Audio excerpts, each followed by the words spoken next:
What's up, everyone? This is Antonio Fletcher with you once again. This is going to be the Lifeline number 10. On the Lifeline, we discuss the pro life and the pro choice debate. I'm an avid pro lifer, I'm an uncompromising pro lifer, and I've been involved in the pro life debate regularly since I was about 14 years old. So I am now 30 years old, so I've been involved in this about 16 years strong. So um, I've seen a number of different arguments for the pro-choice position, and I've just come to the conclusion that every last single one of them are just not good. I don't think there's any excuse to justify the killing of the unborn, be it whether it's claimed that the unborn is not human, whether it's said the unborn is just a clump of cells, whether it's just said um, the unborn may be an inconvenience to whether the mother wants to do with a career, a number of different things. When you closely scrutinize these points that are given, none of them make any excuses. None of them are any excuses, I should say, to kill the unborn.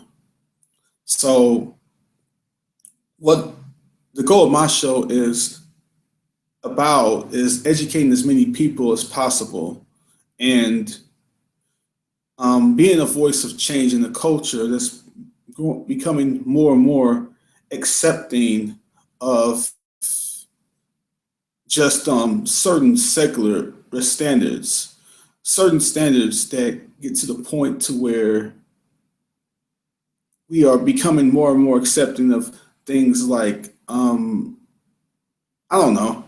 You can say that if you were born biologically a man, that you can call yourself a woman. We just reject common sense. Things like what's right for you may not be right for me. And just these sorts of lines of thought that just the poison many aspects of our culture.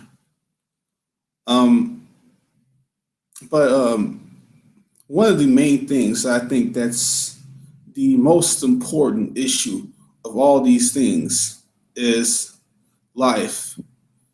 I don't think there is a much more important issue outside of Jesus Christ than the abortion issue.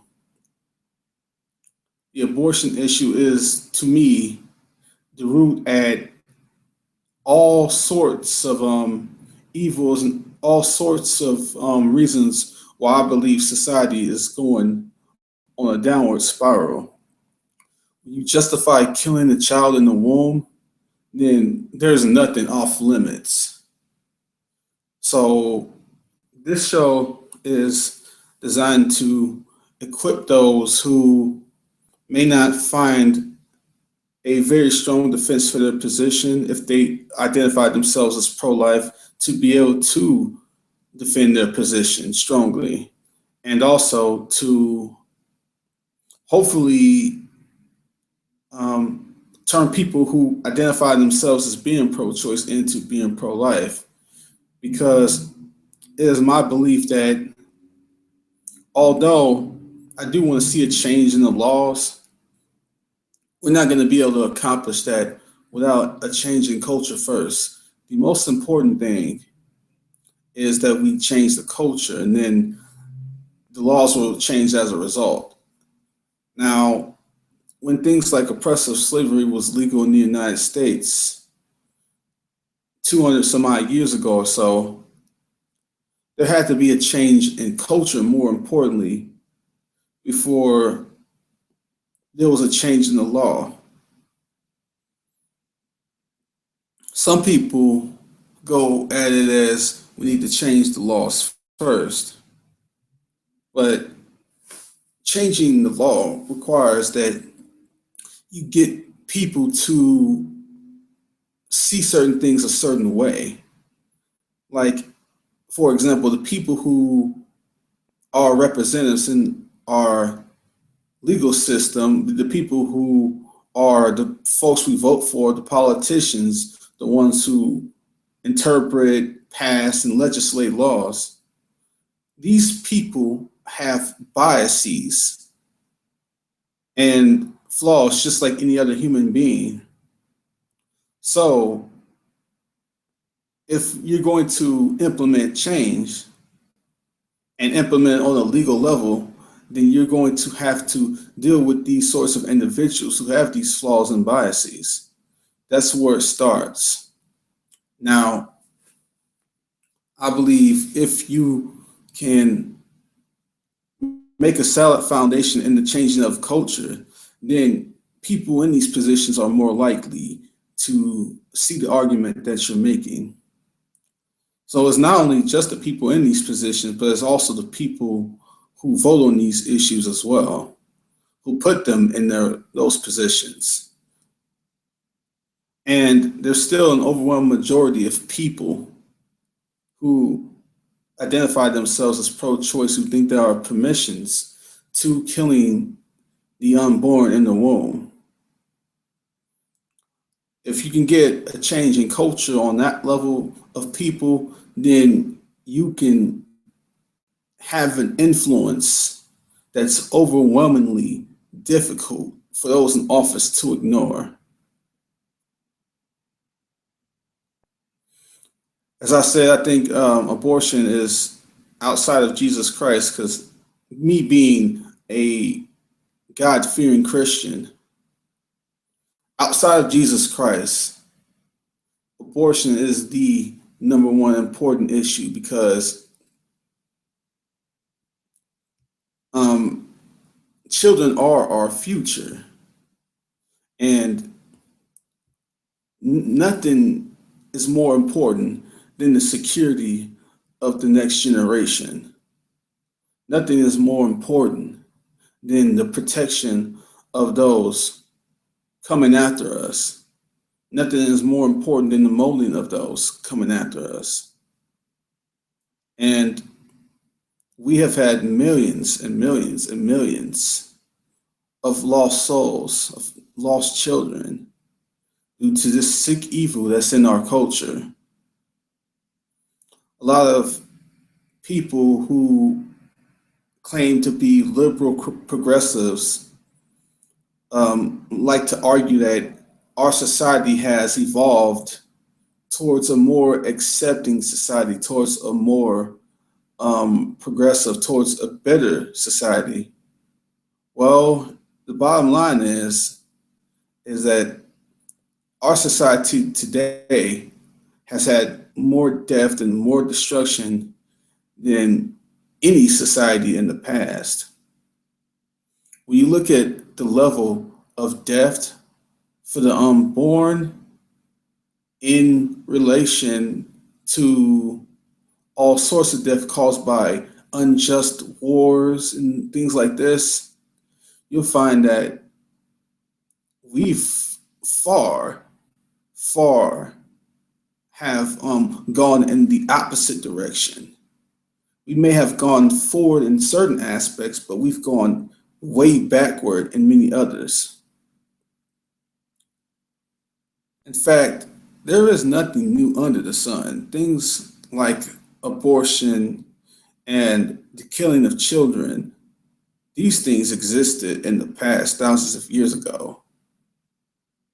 And we're still doing that today. The only thing that's changed is the name of it and those who are behind the legal aspect of it. Those are really the only things that's changed. Other than that, there's really nothing new under the sun. There's really no real progression that I see. So we have Blackjack Reviews in here. How's it going? Hi, it's very good. Real quick question. How's my mic? It's kind of loud, but it's good as far as I can tell.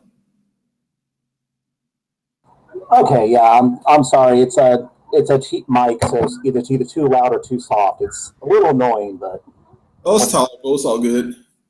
hey, well, I just wanted to come on here. I've seen you talk a few times. I've watched a couple of your streams and things like that. Like the one you did on the 30-year-old virgin one, I actually thought was pretty interesting. So, congrats on that. But you made a comment just a minute ago saying that we live today in, I'm going to paraphrase and you can correct me where I may be wrong, in one of the most violent and like there's more death and destruction going on today than any other time. Is that correct? Yes, that's it.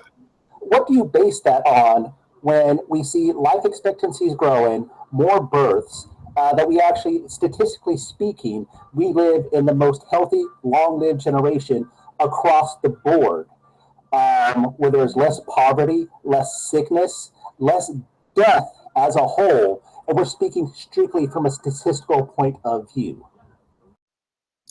Well, life expectancy is quite a different question than things like genocide and whatnot. So that's really just a totally separate question. Oh, now I agree. Now, I just remember I included life expectancy as one of them. We also have fewer murder. We have less death, less genocide going on today, fewer war going on today than in recorded human history. And that we're speaking from strictly empirical facts here. So by what determination do you say that we live in this horrible time? And I know I'm paraphrasing, but I'm asking not to argue, but just to wonder, by what do you say that from? Well, number one, just look at what happens from a day-to-day standpoint. You have anywhere in the neighborhood of 2,500 to 3,500 children per day killed in the womb. I think you really can't argue any more than that. I think that's the number one reason why. That's actually, once again, not quite accurate. The only thing, what you're saying is, you're talking about people being reported. Now, we're talking, even today, the people who do come to term, the people who see their pregnancies to the end with healthy babies, is actually increased. We're seeing more children born healthy, productive today than ever before. The only difference is, now I know we're talking about abortion here, abortion is a little bit safer, so you see it reported on more, but from the evidence I've seen, fewer women are getting abortion now than before, but the ones that are happening are more reported. You're missing the point, man. On average, there's an average of about 2,500 to 3,500 abortions that happen. You're missing the point. No, So even if less women are getting abortions, that still hasn't had much of an effect on the average. Actually, no, the average has gone down. That's exactly what I did say. There's fewer abortions going down. And while that number sounds high, yes, it does sound high. And it is high. Any loss of life, now depending on how you do it, but it can all be tragic. But there's fewer abortions going on. You're talking about average, but even the average has gone down. I guess because we didn't keep the track of them like we do today in the modern world, it's hard to correlate that. But we also have, more children being born healthy. There are far fewer miscarriages, and very few abortions being done in secret that endanger everybody's lives. Now, whether or not you agree with being pro-choice or pro-life, if you want to use those terms, that's a different issue. But I was just speaking against you. I was speaking against you saying that it's rampant, that it's worse now than it's ever been, when empirically that is not true. Well, even if you take into account the issue of maybe there's a little less than before, that still has no bearing on what has already happened. What has already happened is that we have had more deaths in this current progressive culture than any other culture in the past. So even if you can argue that the abortion habits has dropped a little bit, you still can't get around the fact that the death which has already happened is more than any other era in the past. Based on what? Well, you can look at stuff like Hitler's Holocaust. You can look at stuff like um, Mao Zedong. You can look at people like Pol Pot. You can combine all these unjust wars we have today, and you can combine that with abortion on top of that. More than any other era in the past, has death been at just unfathomable levels of high in any other era. Actually, we could actually look back in time. Genghis Khan killed a lot more people than Pol Pot and Hitler put together. We also have people like Alexander, who slaughtered entire civilizations. So no, that once again, that's wrong. You're talking about eras, okay? But we look back in the past, we see things that death in that magnitude happening throughout history. And even in today's society, in today's era, we live in one of the most war-free when we're speaking as on a worldwide scale. There's fewer wars, as you want to say, battles, death, murder going on fewer today than at any other single point of history. No, there isn't. I mean, just in the last 100 years, like I'm not gonna get on this kick about the United States is the worst country in the world or anything like that because I love this country. I live in it. Never said that. But I we was going to say, not saying that. no, I'm not saying you're arguing that, but I think we have been more than accountable for our fair share of unjust wars, and I don't really think that that has really changed much at all. I mean, if you look at things like what happened in Hitler's Holocaust and things that happened under Pol Pot and all these other things, you'll find that in the 20th century plus, that we have had more deaths since then than in past centuries combined. So I don't Okay. know where you get this idea that pre 20th century that there was like a lot more death before then because even some of the most liberal people would not even agree to that.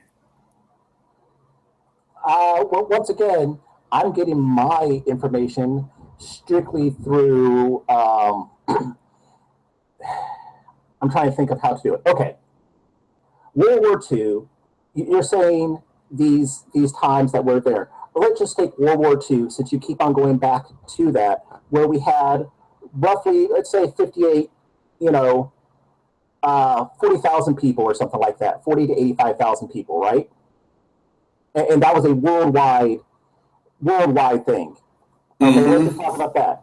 During the Three Kingdoms era in China alone, local just think we had a minimum of over 100,000 deaths just in the war. That's not counting civilians. That's not counting anything like that. So no, I'm actually saying this is wrong, wholeheartedly. I mean, just purely wrong within the past century.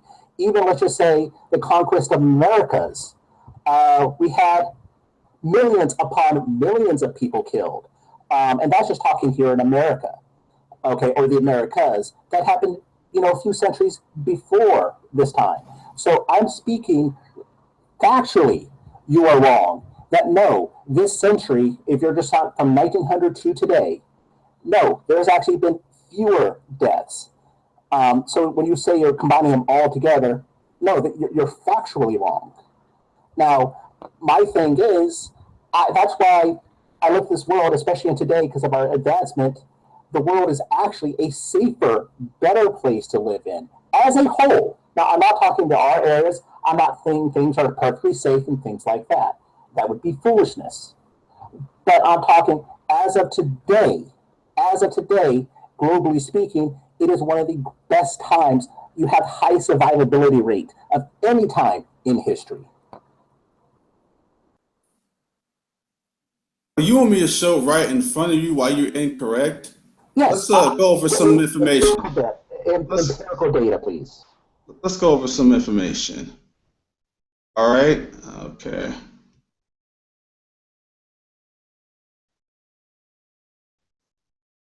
Why the 20th century was the bloodiest of all? Some have called the 20th century now past the bloodiest of all. Usually, who claim this seem to always have in mind World War World War excuse me World Wars One and Two plus the Korean and Vietnam Wars. However, there were many more people in the world then. A mid-century population of 2.3 billion compared to the mid-19th century population of 1.2 billion. Indeed, if we calculate conflict-related deaths as a percent of a population for previous centuries, what do we get? We get what you see in the chart below from the UN 2005 Development Report. And you can click on these and look at the stats here, but let me keep reading. By this table, the 20th century was the bloodiest. And this chart, I am sure, does not even take into account the massive democides, accounting for about 170 million deaths. That these would make the 20th century even more bloody compared to the past can be seen in the table I included in the upper right. How do we count for the 20th century bloodletting? In previous centuries, the prevailing form of government was monarchies, inherited rule of one person. Even seemingly absolute monarchs were chained down by tradition and violated at their own personal peril. By the beginning of the 20th century, monarchies had been replaced by dictatorships in many countries. And by the end of World War I, dictatorships or democracies dominated the world. Monarchies, of course, could be bloody in their wars and democide, but few reached the heights of mass slaughter of the Mongols in the 14th to 15th centuries. And here's another table right here.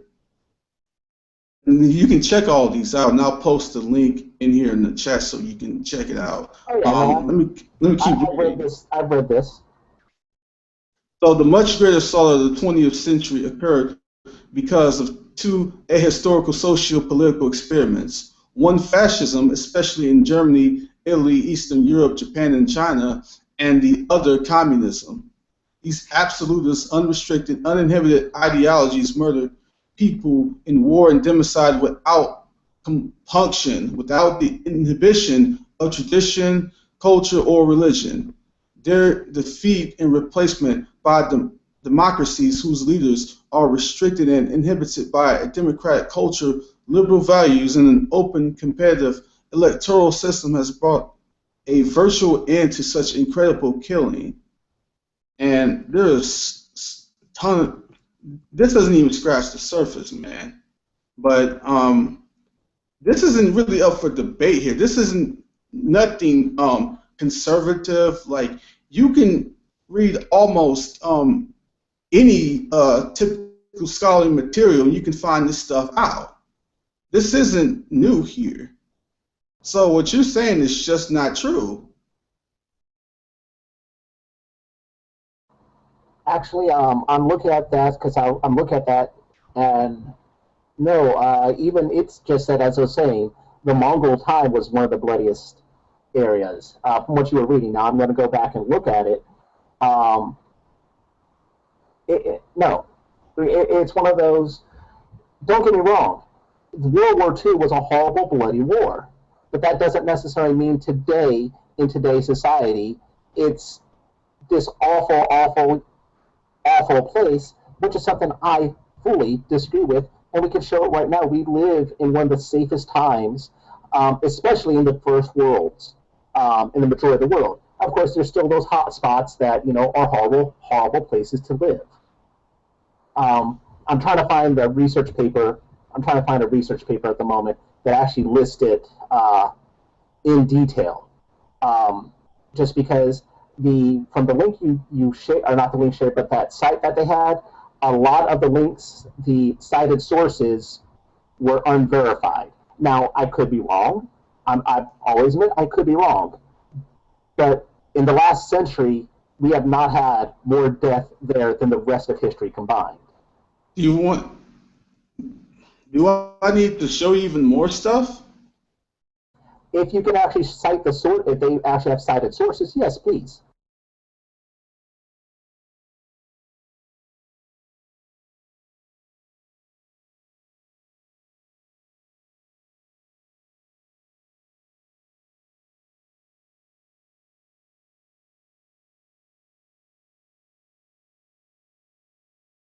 And where do you get this idea that the sources like weren't cited? Like if I pulled it up, it I'm said, sorry.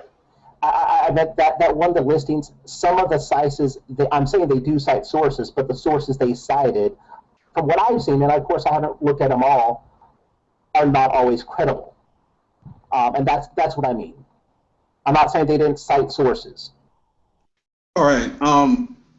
Well, hold on. Rather than get into this debate about which century killed the most and this and that, that wasn't really the primary direction I wanted to take this hangout. Here, Yeah, I'm sorry. I didn't mean to derail it. I do apologize. no, it's all good. You just had an issue with what I said, and it's all right. But here's the direction I wanted to take this hangout in. I just wanted to discuss the abortion issue. Now, where would you say your position was? I would actually say I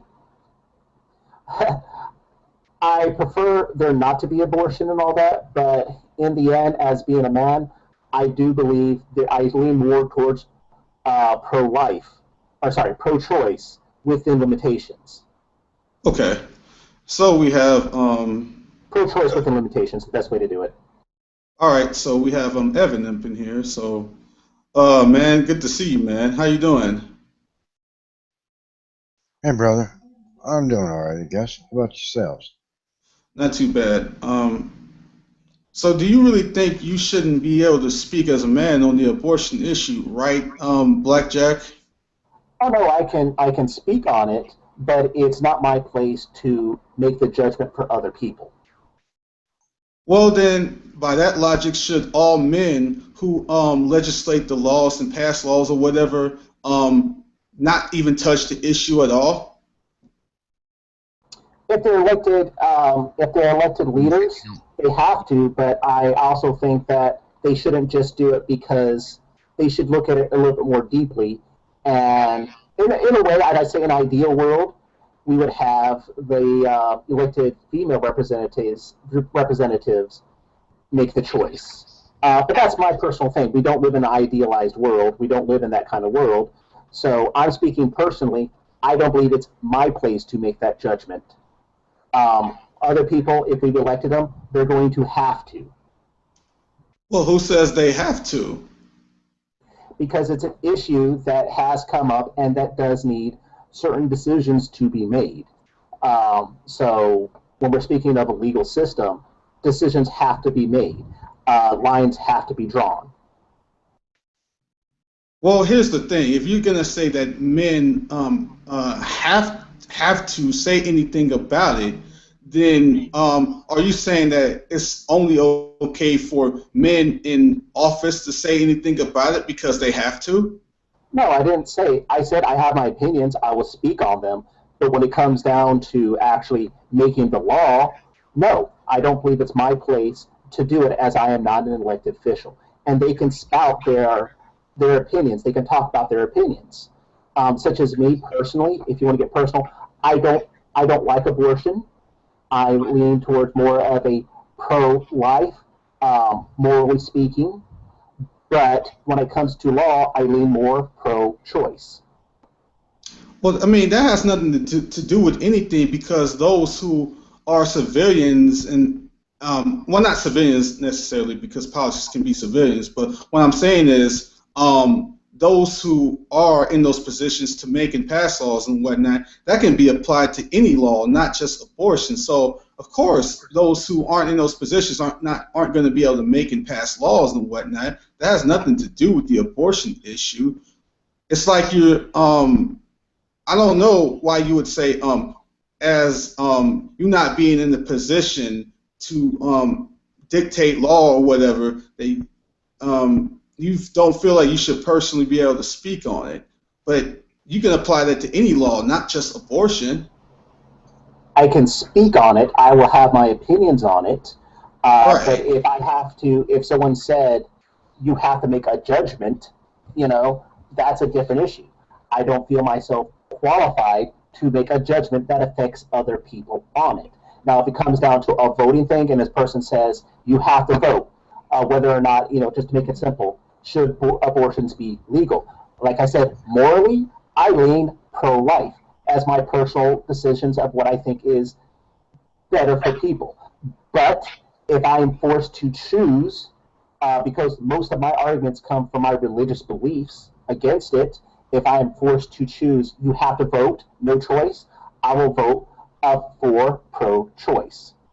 So you're saying make judgments. So does that mean that it would be wrong for men to campaign to get into the position of being a politician to make judgments? Like, I'm not a politician right now, but if somewhere down the line I wanted to become a politician in which to make judgments on those matters, would that be wrong for me to do? No, I didn't say that.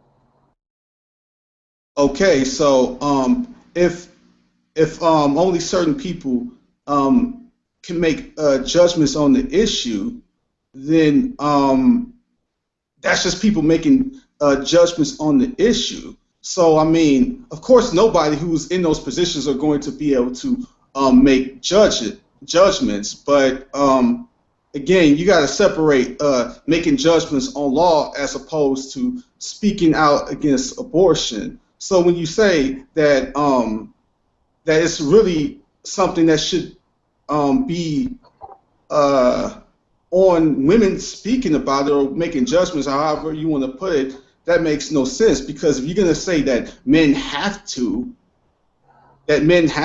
make those judgments, then again, that can be applied to any law. So, well, I want to clarify. I was speaking on a personal level. That I don't feel qualified to force that judgment on others. I have my personal feelings on it. I have the reasons I believe a certain way or another. But me personally, I don't necessarily feel it is my place, since this is not a struggle, a decision I will ever have to make. Okay, so it's just you alone. So anyone else who feels like they are more qualified to say something on the issue can. Is that what you're saying? Yeah, if they feel there's that, they can speak on it. And if I disagree with them, I'll say I disagree with them. But I'm talking, personally, if given the choice that I don't have to vote on this, I probably won't, because this is not something that will ever enter into my realm of expertise. But if forced to make a decision, I have to leave my personal religious beliefs to the side and vote towards more of the pro-choice. Now, that being said, even as a man, I do have certain things that. Well, if you're going on the pro-choice, you mean you're actually going to let that happen, even despite your personal beliefs say otherwise? Yeah, real quick. What you mean, like, put your personal religious beliefs aside? I mean, because ultimately... Yeah, because it almost seems like you're just sucking up to them. That doesn't seem like you're making the right decision. That's just a sucking up to society. Right, because hold on, just real quick, because it's like you're saying, like, let's say I'm a Christian who believes in God, right? And then I'm saying, well, I'm gonna push God aside, like, screw you, God. Although I say I believe in you, screw you. The men who are under God, you'd be able to push God aside like that. Yeah, right. The men who are under God, I'm going to subject myself to appease them. That makes no sense, man. Actually, the reason I would do that is because my belief in God, my relationship, is my own. And whether, just because I believe something is wrong, if it comes, especially here in America, just because we believe it's wrong, if our main arguments are our religious beliefs, we live in a nation that is not a quote-unquote Christian nation. Our laws are dictated by empirical fact that is separate from our religious beliefs. So when I have to make those decisions that affect people who are not Christian, well, I shouldn't judge my personal morals to it. Ergo, I'm not going to... Depends what you call empirical fact, though, buddy. I mean, seriously, if you really think about it, if God's the truth and everything, then you should be taking the side of not pro-abortion. Exactly, because here's the thing, man. like Sorry, but that just seems like you're just appealing to what the other side wants. It's almost like you're afraid to make the right decision there.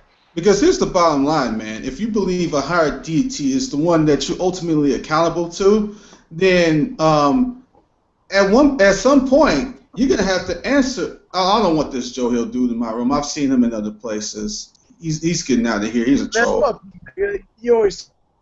Yeah, I don't want him in here. But anyway, if you believe in some higher deity of some sort that you'll be accountable to, then ultimately you're going to be judged by that person who's going to be like, well, why didn't you listen to what I said? You want to listen to what lower men said, but you don't want to listen to what I said. It depends on how you interpret it and how you view it. And my question would be, if you lived in a nation that was controlled by a different religion, do you think they should be making laws according to their personal beliefs? So if we had a Satanist in office, which we do, should they be voting according to what their religious beliefs do at all times? I'm not talking about. I'm just flipping the question around. Well, hold on. Wait. Let me answer, though. I'm not talking about making laws based on a religious aspect. What I'm talking about is the fact that you're saying, like, push your religious beliefs aside. Like, I got non-religious arguments as to why that I'm against abortion, but ultimately my reason for being against abortion is because of the person of Jesus Christ. And I'm not going to say as an ultimate sort of thing, I'm just going to put Jesus aside to adhere to what men want. I'm not going to do that, because if I really believe in Christ, then why would I reject him just because to appeal men? Oh, you got to push your religious beliefs aside. Well, who says? Well, that's because I think that's the only way we can live in a just society, because, you know, and this, let's say this abortion subject, okay, that's fine. You know, we may agree. But we get into other discussions where, you know, as a Christian, we believe it's wrong. You know, many Christians will say, we believe it's wrong to kill. And they'll back it up. And the religious beliefs say any kind of killing should be done, ergo, a true Christian should be a vegan. And then they're going to be trying to pass those laws to try and make people force them to be vegan. Now, that's a different subject, but the same aspect applies. You've got, whenever you're trying to make laws in a nation that isn't just Christian, but embraces all different faiths of different beliefs, including different Christian beliefs, we have to sit down and look at things when we're making laws that apply to the whole. And if I cannot come up with a reason to make something illegal that is separate from my personal religious faith, it could play a part of it. But if I can't come up with any actual compelling reasons for it, well, then I'm going to have to, you know, vote to make it legal. How about the fact that you're actually killing babies, though? I mean, do you think it's right for that to actually happen? Well, and the thing is, there's a lot of Christians who don't believe that a child is a child. That's not what wait, stop. Hold on. Stop, man. Wait. Hold on. That's not what he asked you. He's talking about you. He didn't ask you about what other Christians believe. You need to stick on what he asked you. I don't necessarily believe a child is a child until they can actually be. Now, that's kind of interesting. Wait, Spitfire, let him finish. I thought, for me, life doesn't begin at conception, as some Christians do. Not all Christians do. For many Christians, including me, it's not until the baby is born that the breath of life is given to them. Some others, like I personally, if you want to get technical, I believe once the baby can be born, it is a human being. So I'm totally against partial birth, late birth abortions of any shape or form. That's my personal belief. I'm sorry, but when babies are in the mother's room, they can move around and other stuff. They even sometimes they can dance in the mother's womb and all that. I'm sorry, but they're still alive once they're in there. That is actually, I don't know what makes you think that they're not alive, but if you actually have that kind of experience, if you've grown up with, you know, like you actually are married or something, you know that kind of thing. I'm sorry, but that is crap, though.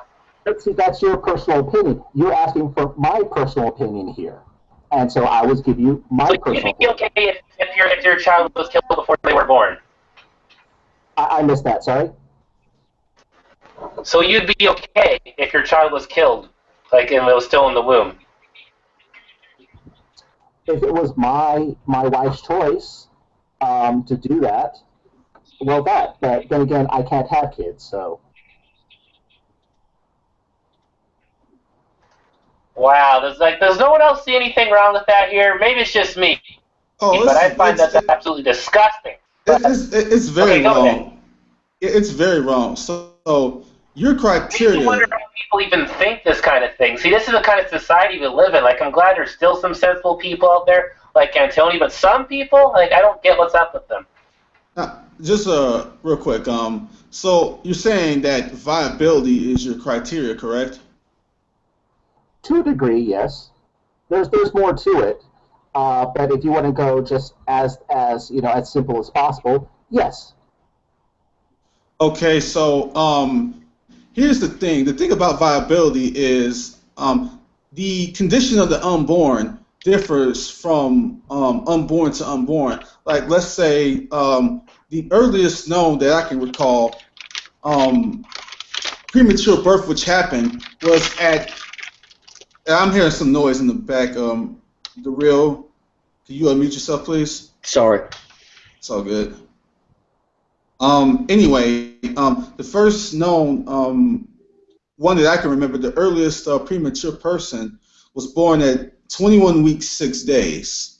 Now, that is well before the average established viability period of today, which is 24 weeks. So you will have people that will be viable before 24 weeks if they're born prematurely. Then you may not have some that will be viable until, let's say, I don't know, 26 weeks. So the state of viability differs from unborn to unborn. So basically, if viability is going to be one of your criterion, then you're basically flirting with the possibility that you may be killing a viable child. Do you see what I'm saying? I can see your point. So why would you use that? If it's even possible that you could kill a child that's viable, then why would you argue on that standard? It's a personal belief. So your it's your personal belief is contradictory. Human beings are contradictory, but there is like I said, it's one of those things. There are tests we can run. There are things we can do to determine viability of the fetus. No matter how many tests you do, sir, you don't ultimately know whether that child is going to live or not if born prematurely. This is going to sound cruel, but I also look at life as a risk. You don't know what's going to happen. Mistakes happen. I'm sorry, your criteria is self-refuting. It literally is. And you can't, because look, like I said, if the 24-week period is the standard of today in the medical realm. So if a child is viable before then, which I proved with the fact that there was a child, at least one on record documented, that was born at 21 weeks, 6 days, then let's say a child was actually viable at 23 weeks. Your standard says it's okay to kill that child, but that child was actually viable in the womb. That's how your standard is contradictory.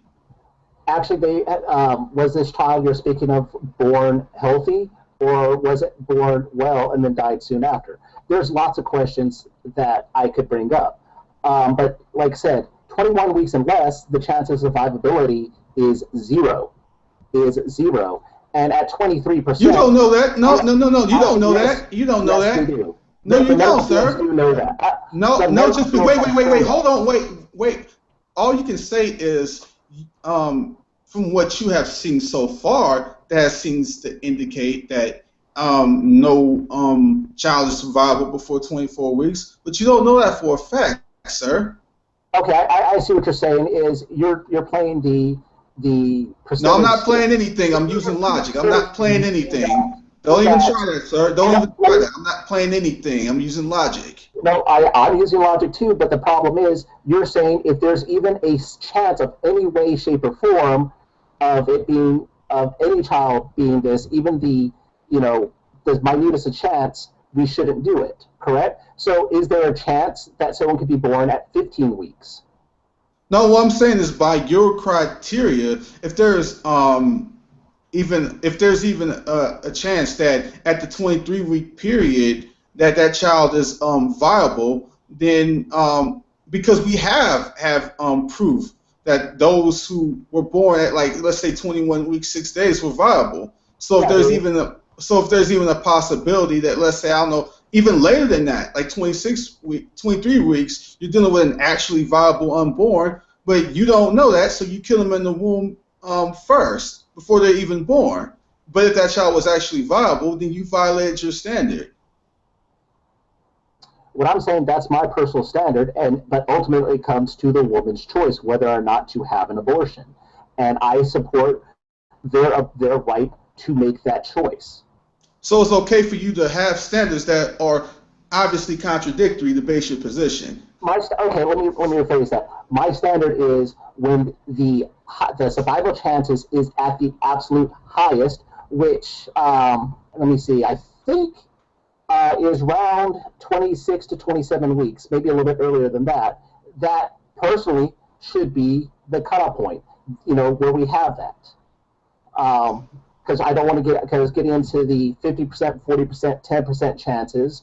That I'm talking when it's actually the highest viability chance, when the child has the absolute best chance of being born and surviving, separate from the mother. But all you're doing is playing with percentages and probabilities. You still risk the chance of violating your position. If it's not 100%, then you risk violating your position, period.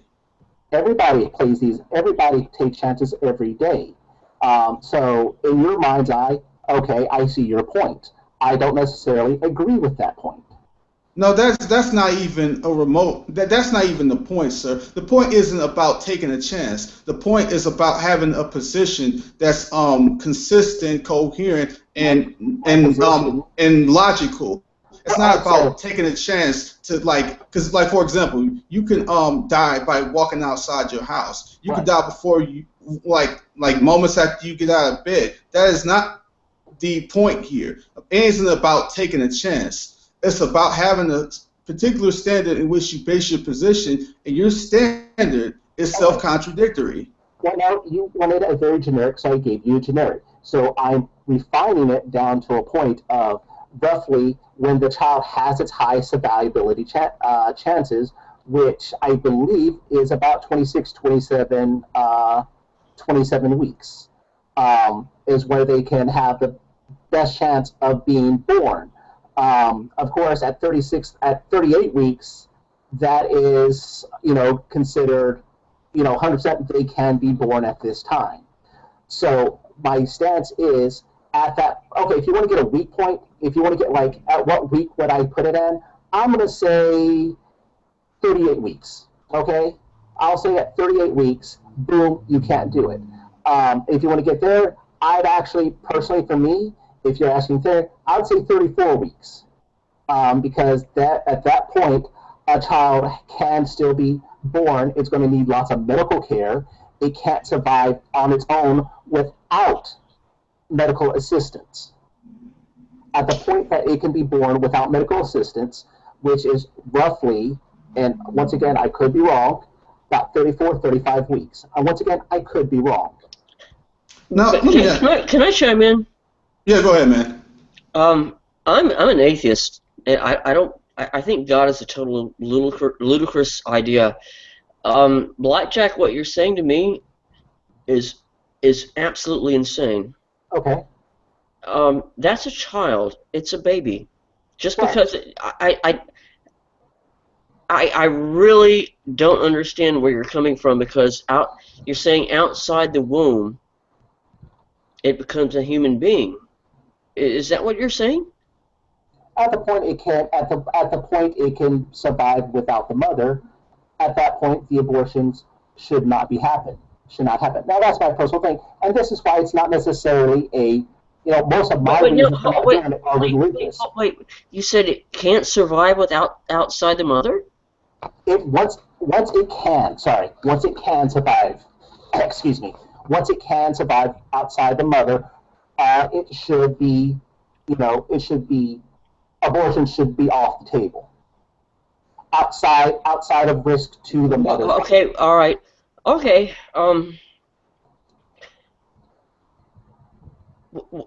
so the difference is between because the baby passes beyond the mother's vagina. Go ahead. I'm trying to understand what you're saying, because the baby. Yeah, it's pretty hard, isn't it? 'Cause it doesn't really make too much sense, but you know, we can keep talking about it. Because the baby passes outside the mother's vagina, everything is okay, but before that, it's okay to kill it. No, what I'm saying is, as far as abortions, now, like, what my point when I say abortion cannot happen is when the fetus is viable. Yeah, I just That's explained what I'm that for you because the baby is inside the woman's womb. Mm-hmm. It's okay to kill it, but immediately after it passes outside the vagina, I mean, what's the difference? Well, no, I was saying, even when it's still inside the mother, there comes a point where it is a fully formed baby that can be born, even if the mother hasn't come to term. At that point, I don't believe abortion should happen, when it is now viable. Wait a second. What do you mean by fully formed? What does that even mean? Like someone like the person that I told you about at 21 weeks 6 days wasn't technically fully formed, as opposed to someone born at prematurely, let's say 32 weeks. What do you mean by fully formed? Well, okay, let me rephrase it. When it can survive outside the mother's womb. And of course, I'm using terminology. And So why stop there? Isn't that arbitrary? Yes. That's just arbitrary. That's just arbitrary. Let me show you why it's arbitrary. Because if you say once it comes out of the mother's womb, so then that means, if the feet are sticking out, and what about if the butt's sticking, the heads actually come out, maybe you got the shoulders out, then it's okay to kill it, right? See, it's arbitrary. That's just BS. It's arbitrary. What I'm saying is, I'm not happy when It doesn't show any respect for life whatsoever. I do have respect for life. Well, it doesn't seem like it. You're not really making a very good, convincing point that you have respect for life, because so far what I've seen has just been on the border of disgusting, if not disgusting itself. So I'm a damned atheist. I'm a damned atheist, and I think if you call that respect for life, you can kiss my ass. Man, did you know that Absolutely the infant, disgusting. After only about 3 months of development, the infant can feel pain? Did you know that? Do you think it's right to kill an entity that is capable? Well, I mean, you just heard him. I mean, if it falls within the thing, if it doesn't come out of the mother's womb, then you can kill it. It's all fair game, buddy. But that's not what I said. So you're saying it's we talked about that. That's what you were saying about. Hold on, that's what he does. Morally acceptable. What's his criteria? Oh, wait. One at a time. Let Evan go, and then you can go, Blackjack. Okay. It's morally acceptable to cause pain and suffering to someone who has no power to prevent it or stop it. You're saying that 3 months. I don't know if that's true. I've never seen any actual credible sources. Well, you should look into it before you decide it's okay to kill a baby. I have looked into it. Well, yeah, obviously not, because you didn't know this, did you? No, what I'm saying is I could be wrong, but I've seen no evidence. Well, this is medical science. A couple of months into the pregnancy, before the baby's even half developed, is capable of experiencing pain. Okay, then I'd be wrong if that is in case true. I don't know if it is yet, because I've never seen any actual credible studies for that. All you gotta really do is just Google it, and you can find it. But what I'm saying is, once the fetus is viable, abortion shouldn't happen. Which, if you want to hear a number on that, I would go right now with current understanding and ability to deliver babies at about 34 weeks. Well, cesarean section. Yes, I don't have to do a cesarean section. I'm okay with that. You said once it comes out of the baby, the mother's womb, but now you got the problem, is by naturally or because doctors take it? See, if you say it's okay to kill the baby, just before it comes out of the womb, so that means a pregnant woman. I didn't say that. But that is what you said. I'm against partial birth abortion. As long as it sorry, but hasn't come out of the please wait. not go back on our words. This is exactly what he said. Don't try to you said before it comes out of the mother, it's okay. So if a pregnant woman goes to the hospital and she is going into labor, it's okay to abort it. That's according to what you said. And secondly, what if the baby, is a preemie? And what if it's, the doctors need to take it for some reason, and so they go in a month before and take it unnaturally? Would you say that the doctor should have somebody should have a right to just walk up as the baby is being taken out of the mother's womb and say, "Oh no, we're not going to have that," and just kill the baby right down the spot? No, see, that one wasn't one. Say, wait a minute, what are you doing? We're taking a baby. It's a living human being. You say, no, it's not. It didn't come out naturally. Right. So you're creating all kinds of whack nut scenarios. Right, real quick. Right, real quick. Look, and let's say the baby is not actually viable. We don't know, but let's say for the sake of argument, the baby wasn't viable at all and was born prematurely at 22 weeks. Now, the baby hasn't passed away just yet, but I would say maybe about 5 to 10 minutes, the baby is more than likely going to die. Now, while that baby is still moving around, still living at 22 weeks after being born, would you say it's okay to just take a knife and just chop that baby up to death right then and there? I love how you guys are just going to extremes. What do you mean? Stop. Wait, hold on. Your belief is the Hold on. Wait. The extreme. Your belief is the extreme. Okay. Hold on. Wait. What do you mean we going to extremes? By your logic, you say, oh, it's not viable, so it shouldn't. So it should be okay to kill. Well, wait. Hold on. While that baby is still alive at 22 weeks before it's passively died away, by your own criteria, it should be okay to take a knife and chop the baby up to death, right then and there. Not necessarily. It's one of those things. Not necessarily. No. What do you mean not necessarily? That wouldn't necessarily logically follow because you said it has to be viable. But if the baby is, if the baby which is still alive for that moment is not viable, then necessarily by your position it's okay to take a knife and chop it up to death right then and there. If it's out of the thing and they can put it and it's going to die soon, and there's a way you can, help it pass along, I'm okay with that. There comes a point where just like, oh, if this happens, you should be able to, just because you believe in X, you should be able to go all the way to Z. That doesn't always follow. Now, I want to. What do you mean it doesn't always follow? You just going. Now he's just talking nonsense here. See, here's the thing. The thing is. Wait. He's right. Let him finish. Go ahead. Yeah, and the thing is, you're saying if this happens, you should be okay to take a knife and do that. No, I actually don't necessarily agree with that. Why not? Hold on. Why not, though? Just because there comes a certain level of disrespect, because obviously, let me finish. All right, you're right, go ahead. This exact example is the mother wanted the child unfortunately came out too early, so now you're showing disrespect to the mother. You're actually doing something that would be inhumane towards the mother, saying, oh, just because your baby was born 22 weeks, you wanted to keep it, well, it's not going to live, so we chopped it up. No, I'm not okay with that. Now, I want to make this crystal clear because I don't like having my personal position, which admit can change as I learn more, as I live. When I say I support a woman's choice to have abortions up to the point of a viability, and if you want a number on that, I'm saying at 34 weeks, that the abortions, basically what are called partial birth abortions, are off the table. That is where I stand. That no, it's no longer, the woman no longer has that ability to make that choice. Now, real quick, man, when I asked you that question about the non-viable premature born baby still alive temporarily before it passively dies, I didn't ask you whether the woman wanted that child or not. I didn't ask you that. Well, I'm assuming it was. Okay, that was me.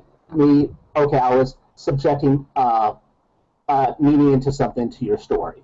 Okay, I apologize. But let's assume that the mother didn't want that child at all.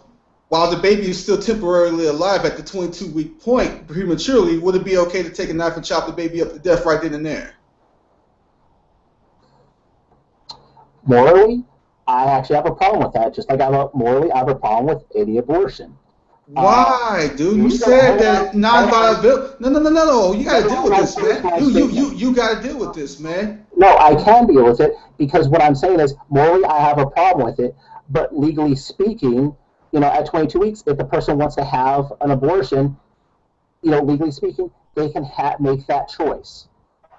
Why do you feel the need to make the moral argument and the legal argument separate? Shouldn't morality and legality should be part of the same thing?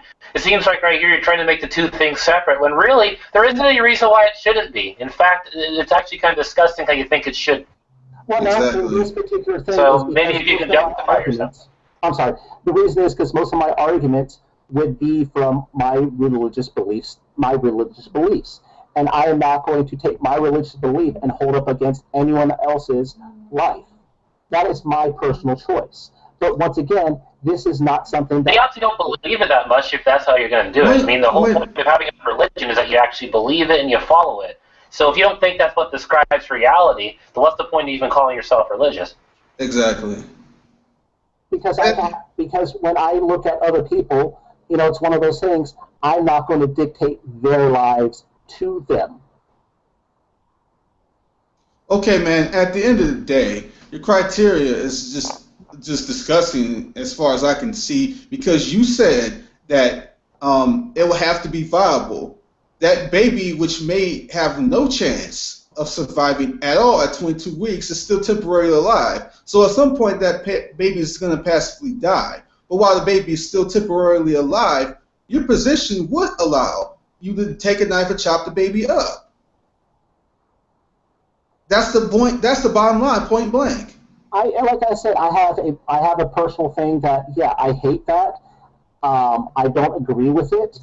But once again, it was not my choice to make. This is why one of the reasons I would not I am not a doctor, and why I think doctors who do not want to do these kind of things shouldn't be made to do them. My personal opinion. Okay, so you just admitted to the point. Now, would you, let's say, apply that same logic to rape? Like, for example, in places like in the Middle East, rape is actually legal, all right? And would you be like, well, it's not my personal decision to make? No, well, no, I think this is actually completely valid. Keep going, Antonio. Yeah. I was like, well, it's not my personal decision to make, but, it's ultimately up to the person who wants to rape to make that decision. Actually, now, here's a different thing is, because when a person is born and all that, they are a human being, there's no doubt about, there's no question on that. My arguments against that are not biblically based, are not based strictly on my religious faith. Wait a minute, we're in the Bible. Hold on. You never even said in the Bible where the birth equals a human being anyway, so you don't have no basis for that, first of all. And second, you just threw this arbitrary criteria that you completely pulled out the sky that, okay, it's about whether you're born or not. Well, no, because no. Hold on. You just pulled that crap clear out the sky and just made a ridiculous arbitrary distinction. So basically, you have a problem with somebody raping and rape being legal, but you don't use that same criteria for abortion. And the only difference is the person who was raped is born. No, because I was going to try and cut you off from saying, now, a fetus is a human being with all the same rights. So I was going to try and stop that argument before it was made. Now, excuse me. The argument you're making is we now have an actual forcing of a will on someone else and a destructive action against someone else. You're just making this out. You're just pulling this crap clear out the sky and taking the knife. Wait, hold on, and taking the knife. No, he's just trying to justify because he knows he's been caught, so therefore he has to make sure that he doesn't come off as bad now. So exactly. I know exactly what's going on here. Exactly, you're not making any sense. And chopping up a premature 22-week baby that's still temporarily alive ain't forcing a will upon it. To take the knife and chop it up. It's not one person forcing a will upon it, though, right? But so rape is different. What you just said is if you're okay with abortion, you're okay with rape. What I'm saying is if you're going to go by the logic of, well, if you're going to go by your logic, then yeah, you would be okay with rape. Well, here's what I'm saying. What I'm saying is your logic says that, well, it's not my personal choice to make, and although someone else can make it, like let's say the woman makes the choice to kill the child, and you're like, I'm not personally comfortable with it, but it's ultimately her choice. But the person who rapes someone, in which is legal to rape, you could also say, well, I'm personally not comfortable with rape, but it's their choice to rape, though. No, because my arguments against that are not religiously motivated, are not religiously based. Ain't got nothing to do with religion at all. It's about no. Hold on, no, sir. The reason why it has nothing to do with religion is because you don't even have to factor religion into the picture. You could just believe that by way of principle alone. Your principle states that all right, that you're uncomfortable with the fact that if someone was born prematurely at 22 weeks, that someone else could take a knife and chop that baby up. You're uncomfortable with that, but you don't think it should be disallowed, though, despite your personal discomfort with it. Now, if you apply if you applied that same principle to rape, you would be like, okay, although I'm personally uncomfortable with rape, the person who was raping should be able to do it because it's legal, although you're personally uncomfortable with it. So if you apply the same principle in both cases, the logic is consistent. Actually, no, because... So is how you believe about these things more based on your feelings or what his religious beliefs are? Wait, Spitfire, let him finish. What I'm saying is, when you're talking about that, my arguments against it would be mainly religiously based. Anything that that wouldn't be religiously based for me on the abortion issue, I don't necessarily think applies in the way you guys would want to do it. So I separate the two from my religious beliefs from when I'm having to make judgments on others. Now, when we get on to the case of rape, once again, I remove my religious beliefs from it, and I look at strictly from more of a factual, empirical-based idea of a certain laws and things like that. And my arguments against rape would not be wholly dependent, or mostly wholly dependent upon my religious beliefs. Ergo, my arguments against it, why I could say, no, it's illegal, is because my arguments would not be based on my faith. You're just pulling a bunch of nonsensical crap out the sky, man, all right? Because here's the thing, man. It doesn't matter whether you have any sort of standard against the person raping someone else. The fact of the matter is, it's not your choice to make. And the fact of the matter is, it's legal in places like the Middle East. It's legal to do. So regardless of what the standard you try to use and argue against it for, it doesn't matter. It's ultimately not your choice to make. But you're okay. Hold on, one more time. Do you see how flawed your logic is right now, or do we have to explain some more stuff to you? No, my logic is basically I'm not going to use my religion when I'm coming up with should something be legal or illegal. So do you actually believe in your religion or not?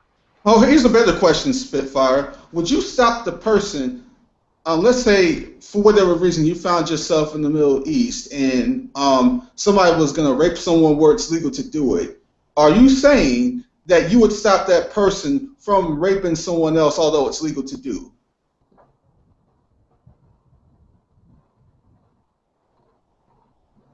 Under Sharia law. And silence because he knows he's been caught right now. Yeah, so I mean, he was asking you, Spitfire. You asked me where it's legal to rape, by the way, under Sharia law. In Islam, under Sharia law, yes, it is legal to rape. Well, no, I want to see. I was asking where is it legal to rape somebody? Because you're saying Sharia law. Show me where it's actually legal on the books, legal to do that. Well, Sharia law runs many governments in the Middle East. It's Islam, dude. But the thing is, once again, show me where it's legal. Just because you say Sharia law allows it, which I'm not going to argue that. But show me where it's actually legal. And actually read it, you don't know. Dude, this is not uncommon knowledge. This is well known. This is old news, dude. How do you not know this? Yeah, it's like you saying, show me the Bible where it says Jesus was alive. Right. Right, but you could actually show me. So now show me where it's legal to rape. So you are you sitting up here gonna tell me that you don't know that under Sharia law rape is allowed? You don't know I this. know in some interpretations it is. I will say that. I know in some interpretations it is. But If you know that, hold on. I have not seen any actual country say it is legal to rape a woman. I could be wrong. I mean, I just never seen it. well, here's the thing, man. Not you would even have people who would argue like feminism, who would say, "Well, do you want our countries to be like Sharia law? Do you want our places to be like that, where it's disrespectful to women and where it's okay to do things like rape women and whatnot?" So even those who are liberal feminists usually know that it's legal to rape women under places like Sharia law in the Middle East. This is not old news. This is not. I mean, this is old news. This is not new. I don't know how you don't know this, or why you were even asking about this. Because I don't know of any country where it's legal to rape somebody. I'm just asking you, like you said, show me in the. You said saying there. I just want to know countries where it is. Okay. That doesn't even matter. Number one, because number one, here's the principle. Let's say, for the sake of argument, it actually was. Would you stop somebody from raping somebody where it is legal to do? Let's assume, for the sake of argument, it is. Would you stop someone from doing it? Yes or no? Me? Yes. Okay, so even though, assuming for the sake of argument, rape is legal somewhere, you would stop them from doing it, even though it's not your choice to make. Yes. So again, you just violated your own logic once again. You think it's a problem for someone like me to want to argue against a woman getting an abortion, although it's not my choice to make. But you admit that if rape was legal somewhere, you would stop someone from doing it. Yeah, I would. And like I said, that's my personal choice to make. Yes, because, and some people may get mad, I value human life over potential human life. That's my personal belief. Okay, so now you're just pulling more crap out of the sky talking about potential human life. Where in the world, what does that even mean, potential human life? As if something magically just becomes alive at a certain point in pregnancy or through the birth canal, through the magical trip of the birth canal. What are you even talking about, man? Potential life. Potential. It's one of those. At what point does, now I assume you say as soon as the egg meets the sperm, it's a living being, right? I don't know. Which most women would not even know they're pregnant at that time. But yes, I would say that fertilization. Totally. I mean, that's actually a pretty straightforward thing. If you're going to try to deny that, I mean, I'm sorry, but someone better help you. No, I don't necessarily believe it's a human being once the egg is first fertilized. And we have this conversation. This is the problem. You need to realize that it does become a living being when that happens. But you don't seem to believe it's a human being even long afterwards, because you use arguments like viability to justify your point. No, I don't believe it's a human being. I did not say that. I said on the term of abortion, regardless of what it is, I think at the point that it is viable, the woman cannot have an abortion at that time, roughly 34 weeks. I never said whether or not I believe that it's a human being or not. Now, at that point, when it first meets an egg, no, I don't necessarily agree. This is just going around in circles. I think we should get right into the issue of this entire thing. But we should just say, why is his religious beliefs, why are they not dictating this? Why all of a sudden is he appealing to emotion? Right. And wait a minute, man. Why is humanity relevant at the conception point, whether there's a human being or not at conception point, but humanity is not relevant when you're talking about viability? Okay, but see, here's the thing is, yes, my religion helps me lead my life, but when we're talking about, whether or not to force my beliefs on someone else, no, I will not do that when it's strictly from my religious belief.